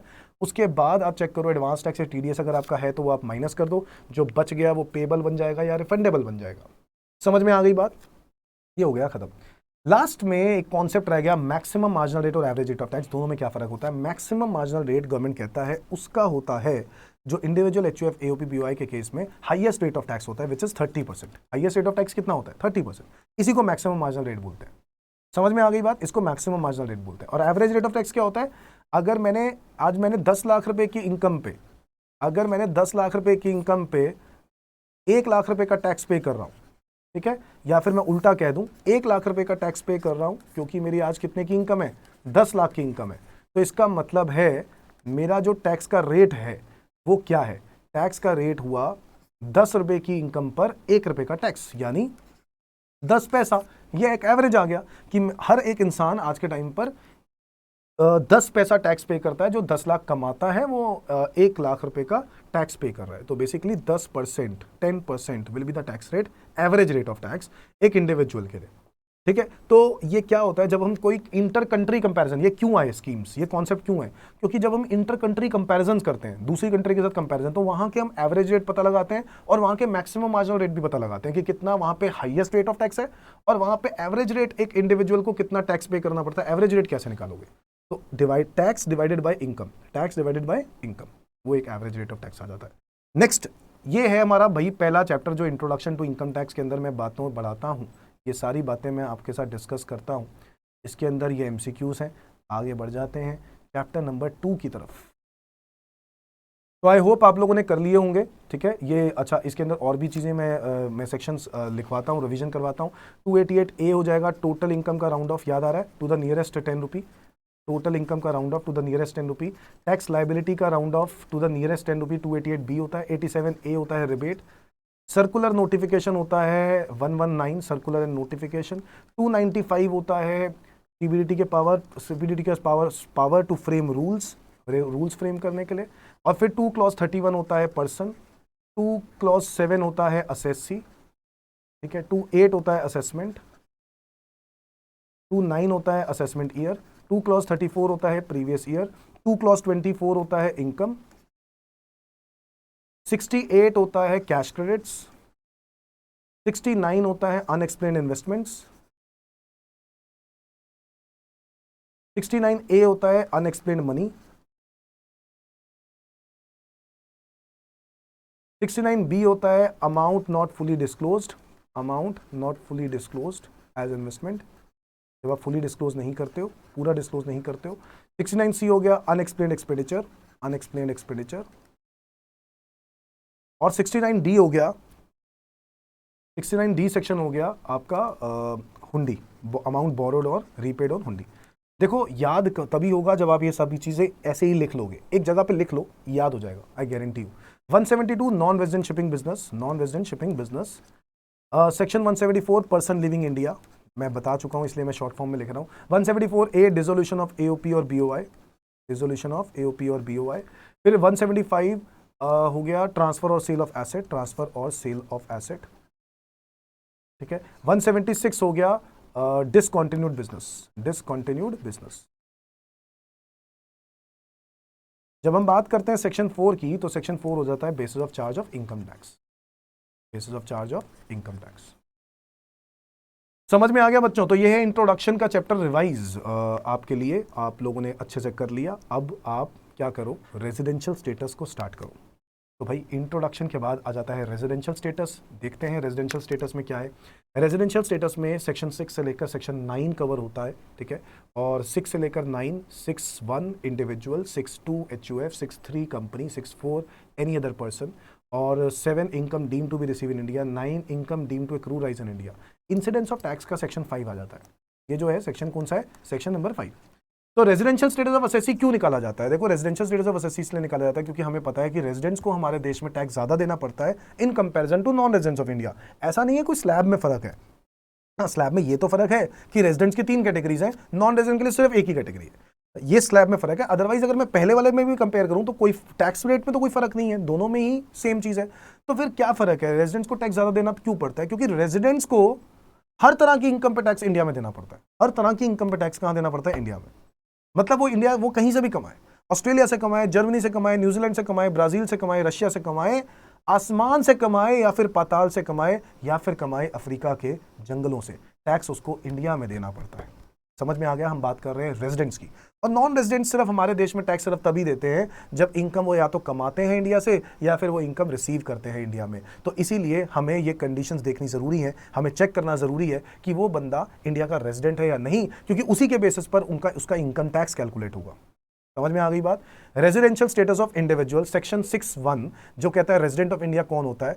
An individual is said to be resident of India अगर उसकी दोनों में से कोई भी एक कंडीशन पूरी हो जाए। पहली 182 days or more in the relevant previous year, दूसरी 60 days or more during relevant previous year, and 365 days or more during 4 previous years immediately preceding the relevant previous year. दोनों में से कोई भी एक कंडीशन पूरी कर जाओ, आप इंडिया के क्या बन जाओगे? रेजिडेंट।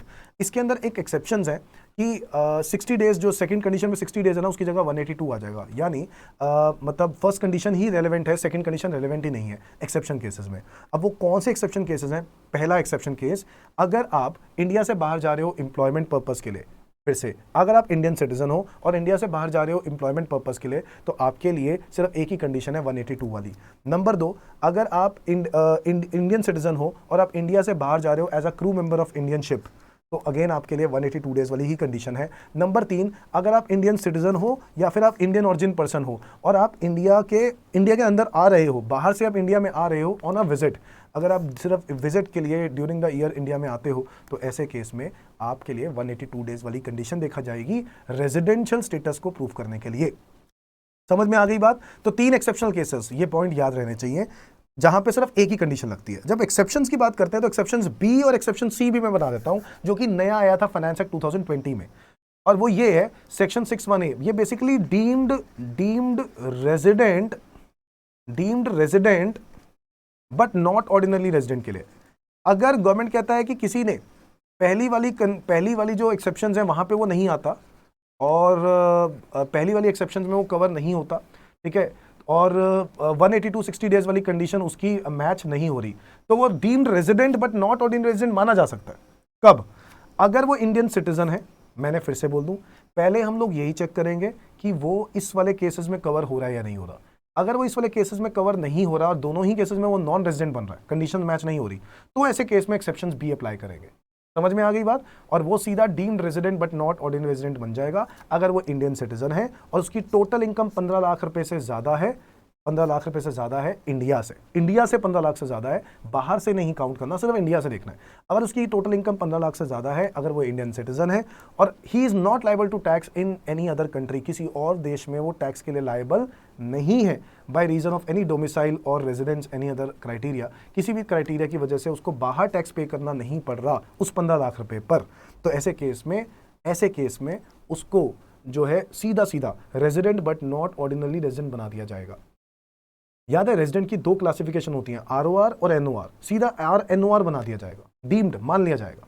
बट ये तब देखेंगे जब एक्सेप्शंस ए और ये जो चीजें, ये पहले ये वाली चीजें खत्म करनी है, ये वाली खत्म होने के बाद हम एक्सेप्शंस बी देखेंगे। समझ में आया? तो ए के बाद ही बी आता है ना, तो पहले ये देख लेंगे कि ये इसमें तो नहीं कवर हो रहे कहीं। अगर इसमें कवर नहीं हो रहे हैं तो आप सीधा एक्सेप्शंस बी में आ जाओ। मतलब पहले ये देखना है, फिर स्टेप 2 ये देखना है, फिर स्टेप 3 ये देखना है। ठीक है, अब स्टेप 3 क्या कहता है? कहता है under exception C, under this exception, ये भी डीम्ड रेजिडेंट, इस वाले केस में भी आप क्या बन जाते हो? Deemed resident but not ordinary resident. Under this exception an individual shall be deemed to be resident but not ordinary resident if he or she satisfies following 4 conditions. 4 conditions अगर सेटिस्फाई हो गई तो आप सीधा RNOR बन जाओगे। एक Indian citizen या पर्सन ऑफ इंडियन ऑरिजिन, अगर उसकी टोटल इनकम 15 लाख रुपए से ज्यादा है during the relevant previous year, अगर वो इंडिया में आ रहा है on a visit during the relevant previous year, he is in India for 120 days or more but less than 182 days. 120 दिन से ज्यादा है बट 182 डेज से कम है। तो अगर आपको याद हो 60 दिन वाली कंडीशन, वहां पर अगर आप सेटिस्फाई नहीं होते हो, अगर आप पहले वाले केस में नहीं होते हो, तो वो ये कह रहा है 182 डेज से कम है, 120 दिन से ज्यादा है, तो भी आप इंडिया के resident but not ordinary resident माने जा सकते हो। इसमें पिछले सालों की बात ही नहीं हो रही है, सिर्फ उस साल की बात हो रही है, प्रीवियस ईयर की। 120 दिन से ज्यादा, 182 डेज से कम, और वो इंडिया में आ रहा है ऑन अ विजिट। और अगर आप ध्यान से देखो, इंडिया में जो आ रहा है ऑन अ विजिट, उसके लिए एक ही कंडीशन होती थी 182। अब 182 अगर पूरी नहीं हो तो वो ROR नहीं है, रेजिडेंट नहीं है ना। अब यहां पर हमें ये चेक करना है कि अगर 182 नहीं है, 120 से ज्यादा है, तब भी वो इंडिया का रेजिडेंट हो सकता है अगर उसकी इनकम इंडिया से 15 लाख रुपए से ज्यादा है। समझ में आ गया? ये एक्सेप्शन सी है। और इंडियन ऑरिजिन पर्सन कौन होते हैं? इंडियन ऑरिजिन पर्सन वो होते हैं जो इंडिया, जो खुद या फिर उसके पेरेंट्स या उसके ग्रैंड पेरेंट्स इंडिया में बॉर्न हुए हैं अनडिवाइडेड इंडिया से पहले, 1947 से पहले। इनकम फ्रॉम फॉरेन सोर्सेज का मतलब है जो इनकी इनकम बाहर से होती हो, उनको हम फॉरेन सोर्सेज इनकम बोलते हैं। Now how to determine the period of stay in India for foreign citizen? एक period of stay in India एक क्रू मेंबर के लिए कैसे हो सकती है, कि क्रू मेंबर के लिए पीरियड ऑफ स्टे कैसे फाइंड आउट किया जाएगा एज अ क्रू मेंबर? समझ लो, क्रू मेंबर समझ गए ना? क्रू मेंबर वही वाला केस है जहां पे 182 डेज वाला केस देखा जाता है। बट गवर्नमेंट ने यहां पे स्पेशली एक कानून बनाया और बोला कि जिस दिन पे आप कॉन्टिन्यूस डिस्चार्ज सर्टिफिकेट को साइन करते हो, ये देख रहे हो आप लोग कॉन्टिन्यूस डिस्चार्ज सर्टिफिकेट, ये देख रहे हो, ये कॉन्टिन्यूस डिस्चार्ज सर्टिफिकेट जिस दिन पे आप साइन करते हो, वो कॉन्टिन्यूस डिस्चार्ज सर्टिफिकेट साइन करने वाली डेट से लेकर जिस डेट पर आप कॉन्टिन्यूस डिस्चार्ज सर्टिफिकेट एग्जिट करते हो, साइनिंग ऑफ, ठीक है, वो डेट तक जितना भी पीरियड होगा वो इंडिया से बाहर माना जाएगा। That should not be included in India. So करना क्या है आपको दोस्तों, आपको ऐसे केसेस में जब भी क्रू मेंबर का क्वेश्चन होगा तो आपको 365 दिन पूरे साल में होते हैं, उसमें से माइनस कर देना है ये पीरियड टू बी एक्सक्लूडेड। ठीक है, कौन सा पीरियड? जिस डेट पे कंटिन्यूस डिस्चार्ज सर्टिफिकेट को साइन किया था शिप को ज्वाइन करने के लिए, और फिर उसके बाद जिस टाइम पे साइनिंग ऑफ किया, वो पूरा पीरियड जितने टाइम में आप शिप में रहे हो वो पीरियड को इंडिया से एक्सक्लूड कर दो। जो पीरियड एक्सक्लूड करने के बाद ये डेज आएंगे, ये माने जाएंगे कि वो इंडिया में है, और फिर चेक करना है कि वो 182 डेज वाली कंडीशन मैच हो रही है या नहीं हो रही। ठीक है, तो ये वही वोएज की बात कर रहा है। वोएज मतलब जर्नी की बात हो रही है, एलिजिबल जर्नी की बात हो रही है। एलिजिबल जर्नी वही होती है जो इंडिया से बाहर जाती है या फिर इंडिया में बाहर से आती है। ठीक है, वही उन्हीं जर्नीज की बात करते हैं। कंटिन्यू डिस्चार्ज सर्टिफिकेट सिर्फ ये प्रूफ कर देता है कि वो शिपिंग एक्सपीरियंस लेके आ रहा है, शिपिंग एक्सपीरियंस उसके पास है। ठीक है, इसीलिए वो सर्टिफिकेट साइन करना जरूरी है। जब भी आप शिप ज्वाइन करते हो तो आपको ये CDC सर्टिफिकेट साइन करना पड़ेगा। समझ में आ गई बात? आगे बढ़ते हैं दोस्तों।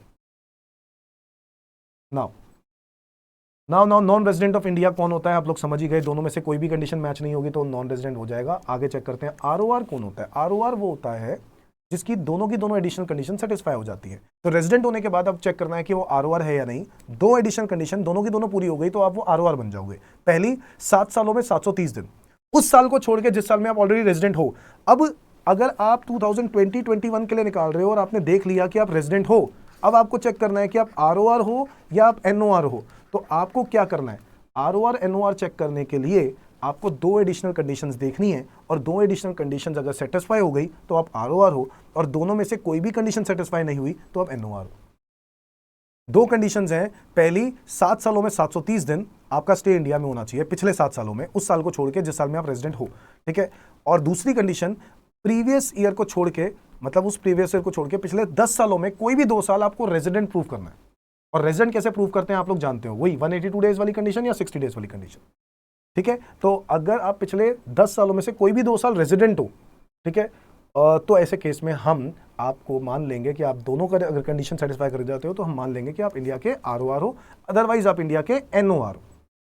समझ में आ गई बात? जिस दिन आप इंडिया में आते हो और जिस दिन आप इंडिया से जाते हो, दोनों ही दिन कहां काउंट करने हैं? इंडिया में।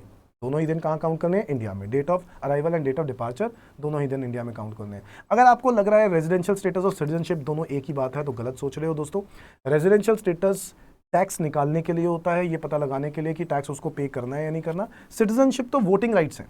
सिटीजन बनने से आपको वोटिंग राइट मिल जाते हैं। आप हमारे देश के अंदर जो प्राइम मिनिस्टर, MP, MLAs हैं, उन लोगों को आप वोट कर सकते हो आप खुद, तो वो तभी कर सकते हो जब आप इंडिया के सिटीजन हो। समझ में आ गया? तो सिटीजनशिप राइट्स अलग चीज़ होती है। आगे बढ़ते हैं, residential status of Hindu undivided family. तो भाई ये थोड़ा सा आपके लिए क्लियर कर देता हूँ। Residential status of Hindu undivided family. Now HUF कब इंडिया का रेजिडेंट माना जाएगा? ये देखो, HUF इंडिया का रेजिडेंट कब माना जाएगा? HUF इंडिया का रेजिडेंट तब माना जाएगा जब उसका कंट्रोल एंड मैनेजमेंट कहां सिचुएटेड होगा? इन इंडिया। अगर उसका कंट्रोल एंड मैनेजमेंट इंडिया में सिचुएटेड होगा ना, कंप्लीटली और पार्शली, तो वो इंडिया का रेजिडेंट माना जाएगा। और अगर उसका control and management outside India situated होगा, control and management outside India completely, outside India completely, मतलब उसके डिसीजंस जो होते हैं वो कहाँ होते हैं? बाहर होते हैं। तो ऐसे केस में वो इंडिया का नॉन रेजिडेंट माना जाएगा। क्या माना जाएगा? Non resident. और ऐसे केस में वो इंडिया का रेजिडेंट माना जाएगा। समझ में आ गई बात? कंप्लीटली और partially, control and management India में। नाउ ROR कब होगा? HUF ROR तब होगा जब उसकी वो जो कंडीशंस हैं 182 वाली और 7 सालों में 730 दिन वाली और 2 प्रीवियस ईयर्स में रेजिडेंट आउट ऑफ 10 ईयर्स, ये जो हम लोग पढ़ते हैं, ये इंडिविजुअल के लिए जो हम पढ़ते हैं, वही कंडीशंस अगर कौन पूरी कर जाए? अगर वो कंडीशंस कौन पूरी कर जाए? कर्ता पूरी कर गया। कर्ता जो होता है, मेन होता है ना, हेड ऑफ द फैमिली। अगर वो 7 सालों में 730 दिन वाली कंडीशन और 2 प्रीवियस ईयर्स में out of 10 previous years resident of India, ये दोनों कंडीशन वो सेटिस्फाई कर गया, तो पूरा का पूरा HUF ROR ऑफ इंडिया माना जाएगा। अदरवाइज पूरा का पूरा HUF NOR ऑफ इंडिया माना जाएगा। समझ में आ गया? अब बात करते हैं रेजिडेंशियल स्टेटस ऑफ कंपनी की। और कंपनी का रेजिडेंशियल स्टेटस,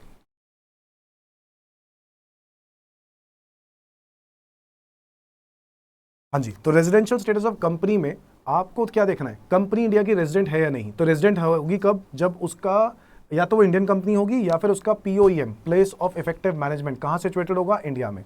अगर उसका POEM इंडिया में सिचुएटेड है इन एनी अदर केस, तो भी वो इंडिया की रेजिडेंट मानी जा सकती है। सो कंपनी में दो ही केस होते हैं, या तो वो रेजिडेंट है या फिर नॉन रेजिडेंट है। आप लोगों को ये तो बात याद ही होगी कि जब हम रेजिडेंशियल स्टेटस की बात करते हैं तो सेक्शन 6 जो मैं पढ़ाता हूँ इसके अंदर हम लोग 4 केसेस पढ़ते हैं, 6(1), 6(2), 6(3) और 6(4। ठीक है, जब हम बात करते हैं इन दोनों की 6(1) और 6(2) की, ये तो हो गया इंडिविजुअल और HUF। इन दोनों ही केसेस में पहले आपको चेक करना होता है कि वो इंडिया का रेजिडेंट है या नहीं। ठीक है, इंडिविजुअल के केस में भी और HUF के केस में भी ये चेक करना होता है कि वो इंडिया का रेजिडेंट है या नहीं, और अगर रेजिडेंट है तो कौन से वाला ROR और एक NOR। ठीक है बच्चों, ROR या फिर NOR। ठीक है, दोनों ही केसेस में ऐसा करना है, इंडिविजुअल के लिए भी और HUF के केस में भी। ठीक है, सेम चीज। जबकि 6(3) कंपनी के केस में और एनी अदर पर्सन जो कि बच गए, any other person section 2 clause 31 वाले जो बच गए वो सब इसमें आ जाएंगे। और इनमें सिर्फ 2 ही केसेस होते हैं, या तो कंपनी रेजिडेंट होगी या कंपनी नॉन रेजिडेंट होगी। तो बस आपको ये देखना है कि कंपनी रेजिडेंट कब होगी, जब वो इंडियन कंपनी होगी, या फिर वो कोई और केस यानी फॉरेन कंपनी है बट उसका POEM इंडिया में है। POEM मतलब प्लेस ऑफ इफेक्टिव मैनेजमेंट, मतलब जो कंपनी के इफेक्टिव मैनेजरियल डिसीजंस लेने हैं, CEO, CFO, MD, जो कंपनी के बैठे हुए डायरेक्टर्स, बोर्ड ऑफ डायरेक्टर्स, वो कहाँ बैठ के डिसीजंस लेते हैं। अगर वो इंडिया में बैठ के डिसीजन लेते हैं फॉरेन कंपनी के, तो वो उसका कंपनी का रेजिडेंशियल स्टेटस इंडिया माना जाएगा। समझ में आ गई बात? अदरवाइज कंपनी का रेजिडेंशियल स्टेटस नॉन रेजिडेंट माना जाएगा। अब बात करते हैं सेक्शन 6(4) की, एनी अदर पर्सन की। एनी अदर पर्सन इंडिया का रेजिडेंट तब है जब उसका कंट्रोल और मैनेजमेंट या तो कंप्लीटली इंडिया में सिचुएटेड हो या पार्शियली, और अगर कंप्लीटली आउटसाइड इंडिया है तो वो नॉन रेजिडेंट है। ये बिल्कुल वैसे ही जैसे HUF के अंदर पढ़ा था। तो ये है 6(1), 6(2), 6(3), 6(4। समझ में आ गई बात? अब हम आ जाते हैं आगे मैं आपको करवाने वाला हूं सेक्शन नंबर 6 के बाद section number 5, incidence of tax. तो भाई इंसिडेंस ऑफ टैक्स क्या है? इंसिडेंस ऑफ टैक्स का मतलब हो गया किस वजह से हम कहते हैं कि रेजिडेंट्स को ज्यादा टैक्स देना पड़ता है और नॉन रेजिडेंट को कम। वो देना पड़ता है इस टेबल की वजह से। ये जो टेबल है ना, वो कहता है, पहला केस कहता है इनकम एक्रूराइज कहां हुआ, इंडिया में, रिसीव कहीं भी हुआ हो। अगर एक्रूराइज इंडिया में हुआ तो तीनों को टैक्सेबल, रिसीव इंडिया में हुआ, एक्रू कहीं भी हुआ हो, तीनों को टैक्सेबल। समझ में आया? तो ये पॉइंट आपको याद रखना है, तीनों को टैक्सेबल, रिसीव इंडिया में हुआ, कहीं भी बनाया, कहीं से भी आई हो इनकम, फर्क नहीं पड़ता, रिसीव इंडिया में हुआ तो टैक्सेबल। अगर एक्रूराइज इंडिया से हुआ, रिसीव कहीं भी हुई, तब भी तीनों को टैक्सेबल, यानी ROR को भी टैक्सेबल, NOR को भी और नॉन रेजिडेंट को। इसके ऊपर क्वेश्चन आता है जरूर है, याद रखना। थर्ड है इनकम रिसीव कहां हुई है, आउटसाइड इंडिया, एक्रूराइज कहां हुई है, आउटसाइड इंडिया, बट जो कंट्रोल है वो इंडिया में है। तो ऐसे केस में रेजिडेंट्स को टैक्सेबल है, नॉन रेजिडेंट को टैक्सेबल नहीं है। अगर इनकम रिसीव भी बाहर है, एक्रूराइज भी बाहर है, कंट्रोल भी बाहर है, सब कुछ बाहर है, तो सिर्फ ROR को टैक्सेबल है, NOR और नॉन रेजिडेंट को टैक्सेबल नहीं है। समझ में आ गई बात? और लास्ट में मतलब आपने देखा ROR तो हर हाल में टैक्सेबल ही टैक्सेबल है, मैंने आपको बताया ही था। ये लोग कहीं से भी कमाए, इनको टैक्स कहां देना पड़ता है, इंडिया में। ये इस बात का सबूत है। सिर्फ इस केस में इनको टैक्स नहीं देना पड़ता। मतलब अगर 4th केस और 5th केस सेम है, तो इसमें क्या कह रहा है कि पास्ट ईयर के प्रॉफिट्स को इंडिया में रेमिट किया गया है। रेमिट का मतलब होता है पैसे भेजना, और पैसे भेजना रिसीव नहीं होता। रिसीव कहां हुआ, बाहर, पैसे इंडिया में भेजे तो दोबारा टैक्स नहीं लगेगा दोस्तों। अब चाहे टैक्स लग चुका हो उस इनकम पे या इनकम पे टैक्स ना लगाओ, इस पे दोबारा टैक्स नहीं लगेगा। It is non taxable, non taxable, non taxable. समझ में आ गई बात? तो ये बात आपको ध्यान रखनी है। ये है हमारा सेक्शन नंबर 5। इसके बेस पर एक क्वेश्चन आता ही आता है। CA and CMA student subjective question आता है, और CS स्टूडेंट्स MCQs क्वेश्चन आता है। तो मुश्किल नहीं होता है बेटा, बिल्कुल भी मुश्किल नहीं होता। 5 है, इन 5 के अंदर कुछ, 5 के अलावा कुछ है ही नहीं। तो अगर आप 5 को क्लियर कर लो ना अपने दिमाग में, तो इसके अलावा कुछ नहीं। आगे आ जाते हैं income deem to be receive in India. Section 7 कहता है इनकम कब मान ली जाती है कि वो इंडिया में रिसीव हुई है। पहला case, annual addition in the balance of RPF। हर साल अगर इंटरेस्ट की एडिशन हो जाए तो ये माना जाएगा, तुम कहीं पे भी बैठे हो, US में बैठे हो, ऑस्ट्रेलिया में बैठे हो, हम मान लेंगे कि वो इनकम कहाँ रिसीव हुई है, इंडिया में। Transfer of balance from URPF to RPF। अगर एक अनरिकॉग्नाइज फंड से रिकॉग्नाइज फंड में पैसा ट्रांसफर हो जाता है, तो आपको याद होगा, तो ये वाला केस भी income deem to be receive in India माना जाता है। Sir point number 3, contribution by employer in specified pension scheme. अगर स्पेसिफाइड पेंशन स्कीम में कुछ पैसा डाला है एम्प्लॉयर ने, आपके पैसे, आपके लिए पेंशन स्कीम में पैसे डाले हैं, तो ऐसे केस में वो again income deem to be receive in India माना जाता है, चाहे आप कहीं भी बैठे हो। Point number 4, unexplain cash credits investment. वही सेक्शन है, सेक्शन 68, 69, 69A। ये सब अगर आपको ये पाया जाता है कि ये इनकम आपकी इंडिया में मिली है, ठीक है, अनएक्सप्लेन मनी है, अनएक्सप्लेन इन्वेस्टमेंट्स हैं, एक्सपेंडिचर्स हैं जो आपने किए हैं और उसकी कोई सेटिस्फैक्ट्री एक्सप्लेनेशन नहीं है, तो ऐसे केस में ये इनकम मान ली जाएगी कि आपने इंडिया में ही कमाई थी, तो इस पर टैक्स लगा दिया जाएगा और वो भी कितना 78% इस वाले पॉइंट पर, है ना, जिसकी आप सेटिस्फैक्ट्री एक्सप्लेनेशन नहीं दे पाते हो। Point number 5, deemed profits under section 41 and 59। 41 बच्चों हम लोग पीजीबीपी में पढ़ते हैं डीम्ड प्रॉफिट्स और 59 पढ़ते हैं हम अदर सोर्सेज में। एक्चुअल में डीम्ड प्रॉफिट का मतलब ये है, ये वो खर्चे हैं जिनको आपने डिडक्शन क्लेम कर लेते हो और वो खर्चे बाद में रिकवर हो जाते हैं। मैं फिर से बोल रहा हूँ, कोई खर्चा ऐसा जिसको मैं P&L अकाउंट में डेबिट कर देता हूँ और बाद में वो अमाउंट रिकवर हो जाए तो मैं उसको डीम्ड प्रॉफिट बोलता हूँ, ठीक है। और डीम प्रॉफिट सेक्शन 41 वाला हो या सेक्शन 59 वाला हो, दोनों ही इनकम मान लिए जाएंगे कि वो रिसीव इंडिया में हुए अगर खर्चा इंडिया में बुक किया था तो। सो अगर मान लो मेरे को बैड डेट हो गया और मैंने बैड डेट को P&L अकाउंट में डेबिट कर दिया, तो बैड डेट को P&L अकाउंट में डेबिट कर दिया क्योंकि मैं इंडिया में बिजनेस कर रहा था। अब मान लो मैंने बिजनेस को बंद कर दिया और बाद में वो बैड डेट की रिकवरी हो जाती है, मैं यूएसए चला गया हूं और मेरे को वहां पे रिकवरी हो जाती है, तो ये मान लिया जाएगा कि आपको बैड डेट रिकवर हुआ इंडिया में है, यूएस में नहीं हुआ, इंडिया में रिकवर हुआ, क्योंकि उसका रिलेशन इंडिया से था, क्योंकि खर्चा आपने इंडिया में बुक किया था। बात समझ में आ गई? तो ये 5 ऐसे पॉइंट्स हैं जहां पे income deem to be receive in India मान लिया जाता है। फिर से, first point annual addition in the balance of RPF, दूसरा point transfer of balance from URPF to RPF, third point contribution by employer in the pension scheme of employ, fourth point unexplained investments expenditures bullion etc detected during search proceedings on which no satisfactory explanation is given by the assessee, और last point deemed profits under section 41 and section 59। आगे आ जाओ, section 9 which is income deemed to accrue rise in India। income deemed to accrue rise in India में हम लोग कुछ points बात करते हैं जहां पर हम मान लेते हैं कि वो accrue rise इंडिया में हुआ है। अगर उसका बिजनेस कनेक्शन कहां से हुआ है? इंडिया से। अगर उसका बिजनेस कनेक्शन इंडिया से है तो हम मान लेंगे कि वो accrue rise इंडिया से हुआ है, ठीक है। बिजनेस कनेक्शन इंडिया तो accrue rise इंडिया, और अगर बिजनेस कनेक्शन की बात करें तो business connection includes a profession connection, और उसमें यह बात बोली गई कि मान लिया जाता है वहां पे बिजनेस कनेक्शन अगर कोई पर्सन रिप्रेजेंट कर रहा है मुझे इंडिया में, मैं एक नॉन रेजिडेंट हूं, अगर मेरे को कोई रिप्रेजेंट कर रहा है, मेरे बिहाफ पर कोई काम कर रहा है इंडिया के अंदर, तो मान लिया जाएगा कि उसका बिजनेस कनेक्शन, उस नॉन रेजिडेंट का बिजनेस कनेक्शन कहां से है? इंडिया से। अगर ये 3 केसेस पूरे हो जाए, पहला वो agent person has authority to pursue the contract on behalf of non resident, person has does not has authority, उसके पास अथॉरिटी नहीं है but habitually maintains a stock of goods in India. Number 3, habitually secures orders in India. अगर वो order India में लेके आता है, वो बंदा जो एजेंट है इंडिया में जो नॉन रेजिडेंट के लिए काम कर रहा है, वो ऑर्डर लेके आता है, या फिर वो स्टॉक मेंटेन करता है, या वो पूरा का पूरा कॉन्ट्रैक्ट परस्यू करता है, ऐसे केस में ये माना जाता है कि उस नॉन रेजिडेंट का बिजनेस कनेक्शन कहां से है? इंडिया से है। नाउ इसके अलावा जो further there are many situations where person acting on behalf of non resident secures order for other non residents. In such case situation business connection for other non resident is established. अगर आप order लेके आते हो दूसरे non resident के लिए, दोनों ही non resident है, ये भी नॉन रेजिडेंट है, ये भी नॉन रेजिडेंट है, दोनों ही नॉन रेजिडेंट के लिए काम कर रहे हैं, तो ऐसे केस में ये बिजनेस कनेक्शन कब माना जा सकता है? कह रहा है नॉन रेजिडेंट अगर नॉन रेजिडेंट के लिए काम कर रहा है इंडिया के अंदर, तो ऐसे केस में वो बिजनेस कनेक्शन तब माना जा सकता है अगर एक नॉन रेजिडेंट का दूसरे नॉन रेजिडेंट के अंदर कंट्रोल हो। दूसरा केस क्या हो सकता है? एक non resident such other non resident is controlled by दूसरा नॉन रेजिडेंट, यानी वो जो नॉन रेजिडेंट है, जो प्रिंसिपल कंपनी है जिसके लिए काम कर रहा है ये एजेंट, ये प्रिंसिपल है, ये एजेंट, या तो इस कंपनी का, प्रिंसिपल कंपनी का इस एजेंट में कंट्रोल हो, या फिर इस एजेंट कंपनी का प्रिंसिपल कंपनी में कंट्रोल हो, या दोनों का ही एक दूसरे की कंपनीज में सेम कंट्रोल हो, ठीक है। ऐसे सिचुएशंस में ये business connection is established where person habitually secures order in India mainly or only for such a non residents.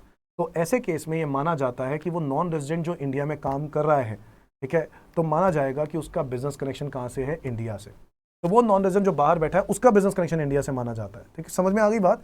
सो उस केस में नॉन रेजिडेंट, दोनों नॉन रेजिडेंट होंगे तो क्या होगा? दोनों का एक दूसरे की कंपनी के अंदर कोई रिलेशन होना चाहिए। अगर पहली कंपनी जो वहाँ की कंपनी प्रिंसिपल कंपनी है वो एजेंट कंपनी में कुछ शेयर्स खरीद लेती है, कंट्रोल कर लेती है, या एजेंट कंपनी प्रिंसिपल कंपनी में कुछ कंट्रोल करके रखती है, या प्रिंसिपल और एजेंट दोनों ही कंपनीज ने आपस में इंटर कंपनी होल्डिंग कर रखी है, तो ऐसे केस में, ठीक है, ये माना जाएगा कि उसका बिजनेस कनेक्शन कहाँ से है? इंडिया से। ना कुछ ऐसे ऑपरेशंस जो बिजनेस कनेक्शन माने नहीं जाते हैं। पहला, where all operations are not carried out in India. अगर आप सारे ऑपरेशंस इंडिया में नहीं करते हो, सारी एक्टिविटीज इंडिया में रन नहीं करते हो, तो उतना ही इनकम इंडिया में अपोर्शन होकर टैक्सेबल होगा, एक्रू राइज इंडिया में माना जाएगा, जितना उसका रिलेशन इंडिया से। सो मान लो आप एक एजेंट हो इंडिया में और आप पूरे दुनिया में प्रोडक्ट बेचते हो मार्केट में, आप जर्मनी कंपनी के एजेंसी लेकर बैठे हो, आप यूएस, ऑस्ट्रेलिया, न्यूजीलैंड सब जगह बेचते हो, इंडिया में भी बेचते हो, तो जितना पोर्शन इंडिया में बेचा यही माना जाएगा कि उतना ही परसेंटेज जो इनकम उस नॉन रेजिडेंट का है वो एक्रूराइज इंडिया होगा। सो उस नॉन रेजिडेंट ने एक एजेंट अपॉइंट किया जो कि वो इंडिया में रहता है, और एजेंट ने इंडिया में भी बेचता है सामान, यूएस में बेचता है सामान, ऑस्ट्रेलिया में बेचता है सामान, न्यूजीलैंड में बेचता है सामान, बहुत सारे देशों में बेचता है सामान। तो ऐसे केस में सिर्फ इंडिया का अपोर्शन्ड इनकम ये माना जाएगा, जो इंडिया में बेच रहा है ये माना जाएगा कि वो income deem to accrue arise in India. इसके अलावा वाला सारे ऑपरेशंस ये वाले जो होंगे, ये वाले जो होंगे, ये वाले जो होंगे, वो एक्रूराइज इंडिया माना नहीं जाएगा। वो माना नहीं जाएगा कि उसका बिजनेस कनेक्शन इंडिया में है। तो operations not considered as business connection, जहाँ पे सारी एक्टिविटीज इंडिया में नहीं होती, तो वहाँ पर सारी एक्टिविटीज बिजनेस कनेक्शन इंडिया मानी नहीं जाती, सिर्फ ये वाली एक्टिविटी मानी जाएगी जो इंडिया में वो बेच रहा है। आगे, purchase of good for the purpose of export. अगर कोई बंदा, कोई एजेंट गुड्स को परचेज करता है एक्सपोर्ट के पर्पस के लिए, सिर्फ एक्सपोर्ट करने के लिए गुड्स को खरीदता है यहाँ से और एक्सपोर्ट कर देता है एक नॉन रेजिडेंट के बिहाफ पर, तो ऐसे केस में गवर्नमेंट कहता है ये माना नहीं जाएगा कि उसका बिजनेस कनेक्शन, उस नॉन रेजिडेंट का बिजनेस कनेक्शन इंडिया है। Next, collection of news and views. अगर कोई बंदा, कोई एजेंट किसी नॉन रेजिडेंट के बिहाफ पर आके न्यूज और व्यूज कलेक्ट करता है और उसको बाहर दे देता है अपने ही चैनल को, जैसे बीबीसी चैनल को, तो ऐसे केस में वो जो भी बीबीसी चैनल है उसका बिजनेस कनेक्शन इंडिया माना इसलिए नहीं जाएगा क्योंकि ये चीज़ बायलेटरल होती है। इंडिया वाले भी बाहर जाते हैं और बाहर से न्यूज़ एंड व्यूज़ कलेक्ट करते हैं, वहाँ वाले लोग इंडिया में आए हैं और इंडिया में आके न्यूज़ एंड व्यूज़ कलेक्ट कर रहे हैं, तो इसलिए बिजनेस कनेक्शन माना नहीं जाएगा। इसके अलावा shooting of cinematographic film in India. अगर कोई मूवी इंडिया में बनाने आता है कोई बाहर का नॉन रेजिडेंट, तो वो बिजनेस कनेक्शन इंडिया माना नहीं जाएगा, वो बिजनेस कनेक्शन इंडिया माना नहीं जाएगा। नंबर 1, बिजनेस कनेक्शन इंडिया कब माना जा सकता है? ठीक है, बिजनेस कनेक्शन कब माना जा सकता है? अगर वो जो मूवी बनाने आया है वो इंडिया का सिटीजन नहीं होना चाहिए। अगर वो इंडिया का सिटीजन हुआ तो वो बिजनेस कनेक्शन माना जा सकता है। अगर वो पार्टनरशिप फर्म है तो उसका कोई भी पार्टनर इंडिया का सिटीजन या इंडिया का रेजिडेंट नहीं होना चाहिए। नंबर 3, अगर वो कोई कंपनी है तो उसका कोई भी शेयर होल्डर इंडिया का सिटीजन या इंडिया का रेजिडेंट नहीं होना चाहिए। अगर कोई भी शेयर होल्डर इंडिया का सिटीजन या इंडिया का रेजिडेंट निकला तो वो कंपनी का मान लिया जाएगा कि उसके जो कनेक्शन है, बिजनेस कनेक्शन है, वो इंडिया से है। और आप लोग जानते हैं अगर बिजनेस कनेक्शन इंडिया हो गया तो इनकम एक्रूराइज इंडिया से हो जाएगी, और अगर इनकम एक्रूराइज इंडिया हो गई तो ऐसे केस में उसको उस इनकम पे टैक्स इंडिया में देना पड़ेगा। समझ में आ गया? Point number E, activities confined to display of rough diamonds in SNZ special notified zone. Sir, government ने फॉरेन माइनिंग कंपनीज को ये बोला कि आप इंडिया में आके डायमंड्स को एक्सप्लोर करो, निकालो, और अगर आप काम करोगे ऐसा इंडिया के अंदर करते हो, ये डिस्प्ले करते हो, स्पेशल नोटिफाइड जोन्स में करते हो, तो ऐसे केस में हम उसका बिजनेस कनेक्शन इंडिया नहीं मानेंगे, क्योंकि आपने हमारी कंडीशंस का पालन किया, तो हम आपका बिजनेस कनेक्शन इंडिया नहीं मानेंगे। तो इसमें ये फायदा होगा उस फॉरेन माइनिंग कंपनी को कि उसका कनेक्शन इंडिया नहीं माना जाएगा, तो उनको टैक्स इंडिया में पे नहीं करना पड़ेगा, तो ये अच्छी बात है। तो गवर्नमेंट एंकरेज कर रही है फॉरेन माइनिंग कंपनीज को, आओ और यहाँ पे आके डायमंड्स को निकालो, ठीक है, हमारे लिए। तो ऐसे केस में फॉरेन माइनिंग कंपनीज को बोला जाता है कि आपका बिजनेस कनेक्शन इंडिया माना नहीं जाएगा। सो 5 ऐसे पॉइंट्स जहां पे बिजनेस कनेक्शन इंडिया नहीं माने जाएंगे। पहला, where all operations are not carried out in India. Number 2, purchase of goods for the purpose of export. Number 3, collection of news and views. Number 4, shooting of cinematographic film in India. And number 5, activities confined to display of rough diamonds in SNZ special notified zones, जो government करे। इसके बाद second point, तो ये तो हो गया business connection. तो बिजनेस कनेक्शन अगर पूरा हो गया ना तो आपका इनकम एक्रूराइज इंडिया होगी, और आप लोग जानते हो अगर एक्रूराइज इंडिया हो गई तो आप चाहे ROR हो, चाहे आप NOR हो, चाहे आप नॉन रेजिडेंट हो, तीनों को वो इनकम टैक्सेबल होती है। Income from any property, asset or source of income situated in India. आप इंडिया में कोई प्रॉपर्टी होल्ड करके बैठे हो, बाहर हो बट इंडिया में प्रॉपर्टी है और उससे आपको प्रॉपर्टी से कोई इनकम होती है, तो ये माना जाएगा कि आपकी इनकम एक्रूराइज इंडिया से हुई है। Number 3, income from transfer of capital asset situated in India. अगर आपके पास कोई कैपिटल एसेट इंडिया में है, ठीक है, कोई कैपिटल एसेट इंडिया में है, तो ऐसे केस में माना जाएगा कि उस कैपिटल एसेट से जितनी भी इनकम हो रही है वो एक्रूराइज इंडिया में हो रही है। कैपिटल एसेट से बेच दिया, मतलब मान लो कोई लैंड है आपके पास, वो लैंड आपने बेच दिया और आप बैठे बाहर हो, बेच दिया मगर इंडिया में, तो ऐसे केस में लैंड से जो भी इनकम होगी वो एक्रूराइज इंडिया मानी जाएगी, इसमें कोई शक ही नहीं है। Income by way of interest, royalty और टेक्निकल फीस। अगर आपको कोई इंटरेस्ट, रॉयल्टी या टेक्निकल फीस होती है, कहाँ से मिलती है? गवर्नमेंट से मिलती है, सेंट्रल गवर्नमेंट या स्टेट गवर्नमेंट से, तो वो एक्रूराइज इंडिया मानी जाएगी। अगर इंटरेस्ट, रॉयल्टी, टेक्निकल फीस किसी रेजिडेंट से मिलती है, किसी रेजिडेंट से मिलती है, किसको मिलती है? किसी नॉन रेजिडेंट को मिलती है। Interest, royalty, technical fees resident से नॉन रेजिडेंट को मिलती है, तो ये इनकम नॉन रेजिडेंट की एक्रूराइज इंडिया तब मानी जाएगी जब ये रेजिडेंट जो लोन ले रहा है, इंटरेस्ट क्यों दे रहा होगा? क्योंकि रेजिडेंट लोन ले रहा होगा, अगर वो लोन से इंडिया में यूज करेगा तो ये इंटरेस्ट जो होगा वो टैक्सेबल इंडिया में हो जाएगा उस नॉन रेजिडेंट को। अगर ये लोन का पैसा बाहर यूज कर रहा होगा तो ये इंटरेस्ट का जो टैक्स पैसा होगा जो रेजिडेंट नॉन रेजिडेंट को दे रहा है वो एक्रूराइज बाहर हो जाएगा। समझ में आ गई बात? सो ऐसे ही रॉयल्टी और ऐसी फीस फॉर टेक्निकल सर्विसेज है। कहां से कनेक्शन है ये देखना है। अगर वो रॉयल्टी और फीस फॉर टेक्निकल सर्विसेज जो मैं उसको पे कर रहा हूं, ठीक है, और वो उससे जो मैंने राइट लिया है बदले में, तो वो जो राइट या सर्विसेज लिए मैंने उससे वो इंडिया के लिए लिए हैं, तो वो जो रॉयल्टी और फीस फॉर टेक्निकल सर्विसेज है वो इनकम एक्रूराइज इंडिया मानी जाएंगी। और अगर वो रॉयल्टी और फीस फॉर टेक्निकल सर्विसेज बाहर के लिए मैं उसको पे कर रहा हूं तो ऐसे केस में वो इनकम एक्रूराइज आउटसाइड इंडिया मानी जाएंगी। समझ में आ गया? सिमिलर केस है नॉन रेजिडेंट के केस में। अगर एक नॉन रेजिडेंट दूसरे नॉन रेजिडेंट को इंटरेस्ट, रॉयल्टी या टेक्निकल फीस पे करता है तो ऐसे केस में भी ये बात बताई जाती है कि देने में कोई दिक्कत नहीं है, हम इनकम एक्रूराइज इंडिया तब मान लेंगे जब उससे रिलेटेड जो पेटेंट मैंने एक्वायर किया था नॉन रेजिडेंट ने, या लोन लिया था, या फिर मैंने सर्विसेज ली थी, वो मैंने कहाँ यूज़ किया। अगर मैंने यूज़ इंडिया में किया, उस नॉन रेजिडेंट ने इंडिया में यूज़ किया, तो वो इनकम एक्रूराइज इंडिया मानी जाएगी, वो जो interest, royalty, fees for technical services है। और अगर वो जो लोन और पेटेंट राइट और सर्विसेज हैं वो मैंने कहीं और के लिए यूज़ किया, तो वो जो इंटरेस्ट, रॉयल्टी और फीस फॉर टेक्निकल सर्विसेज है वो इनकम एक्रूराइज आउटसाइड इंडिया मानी जाएंगी।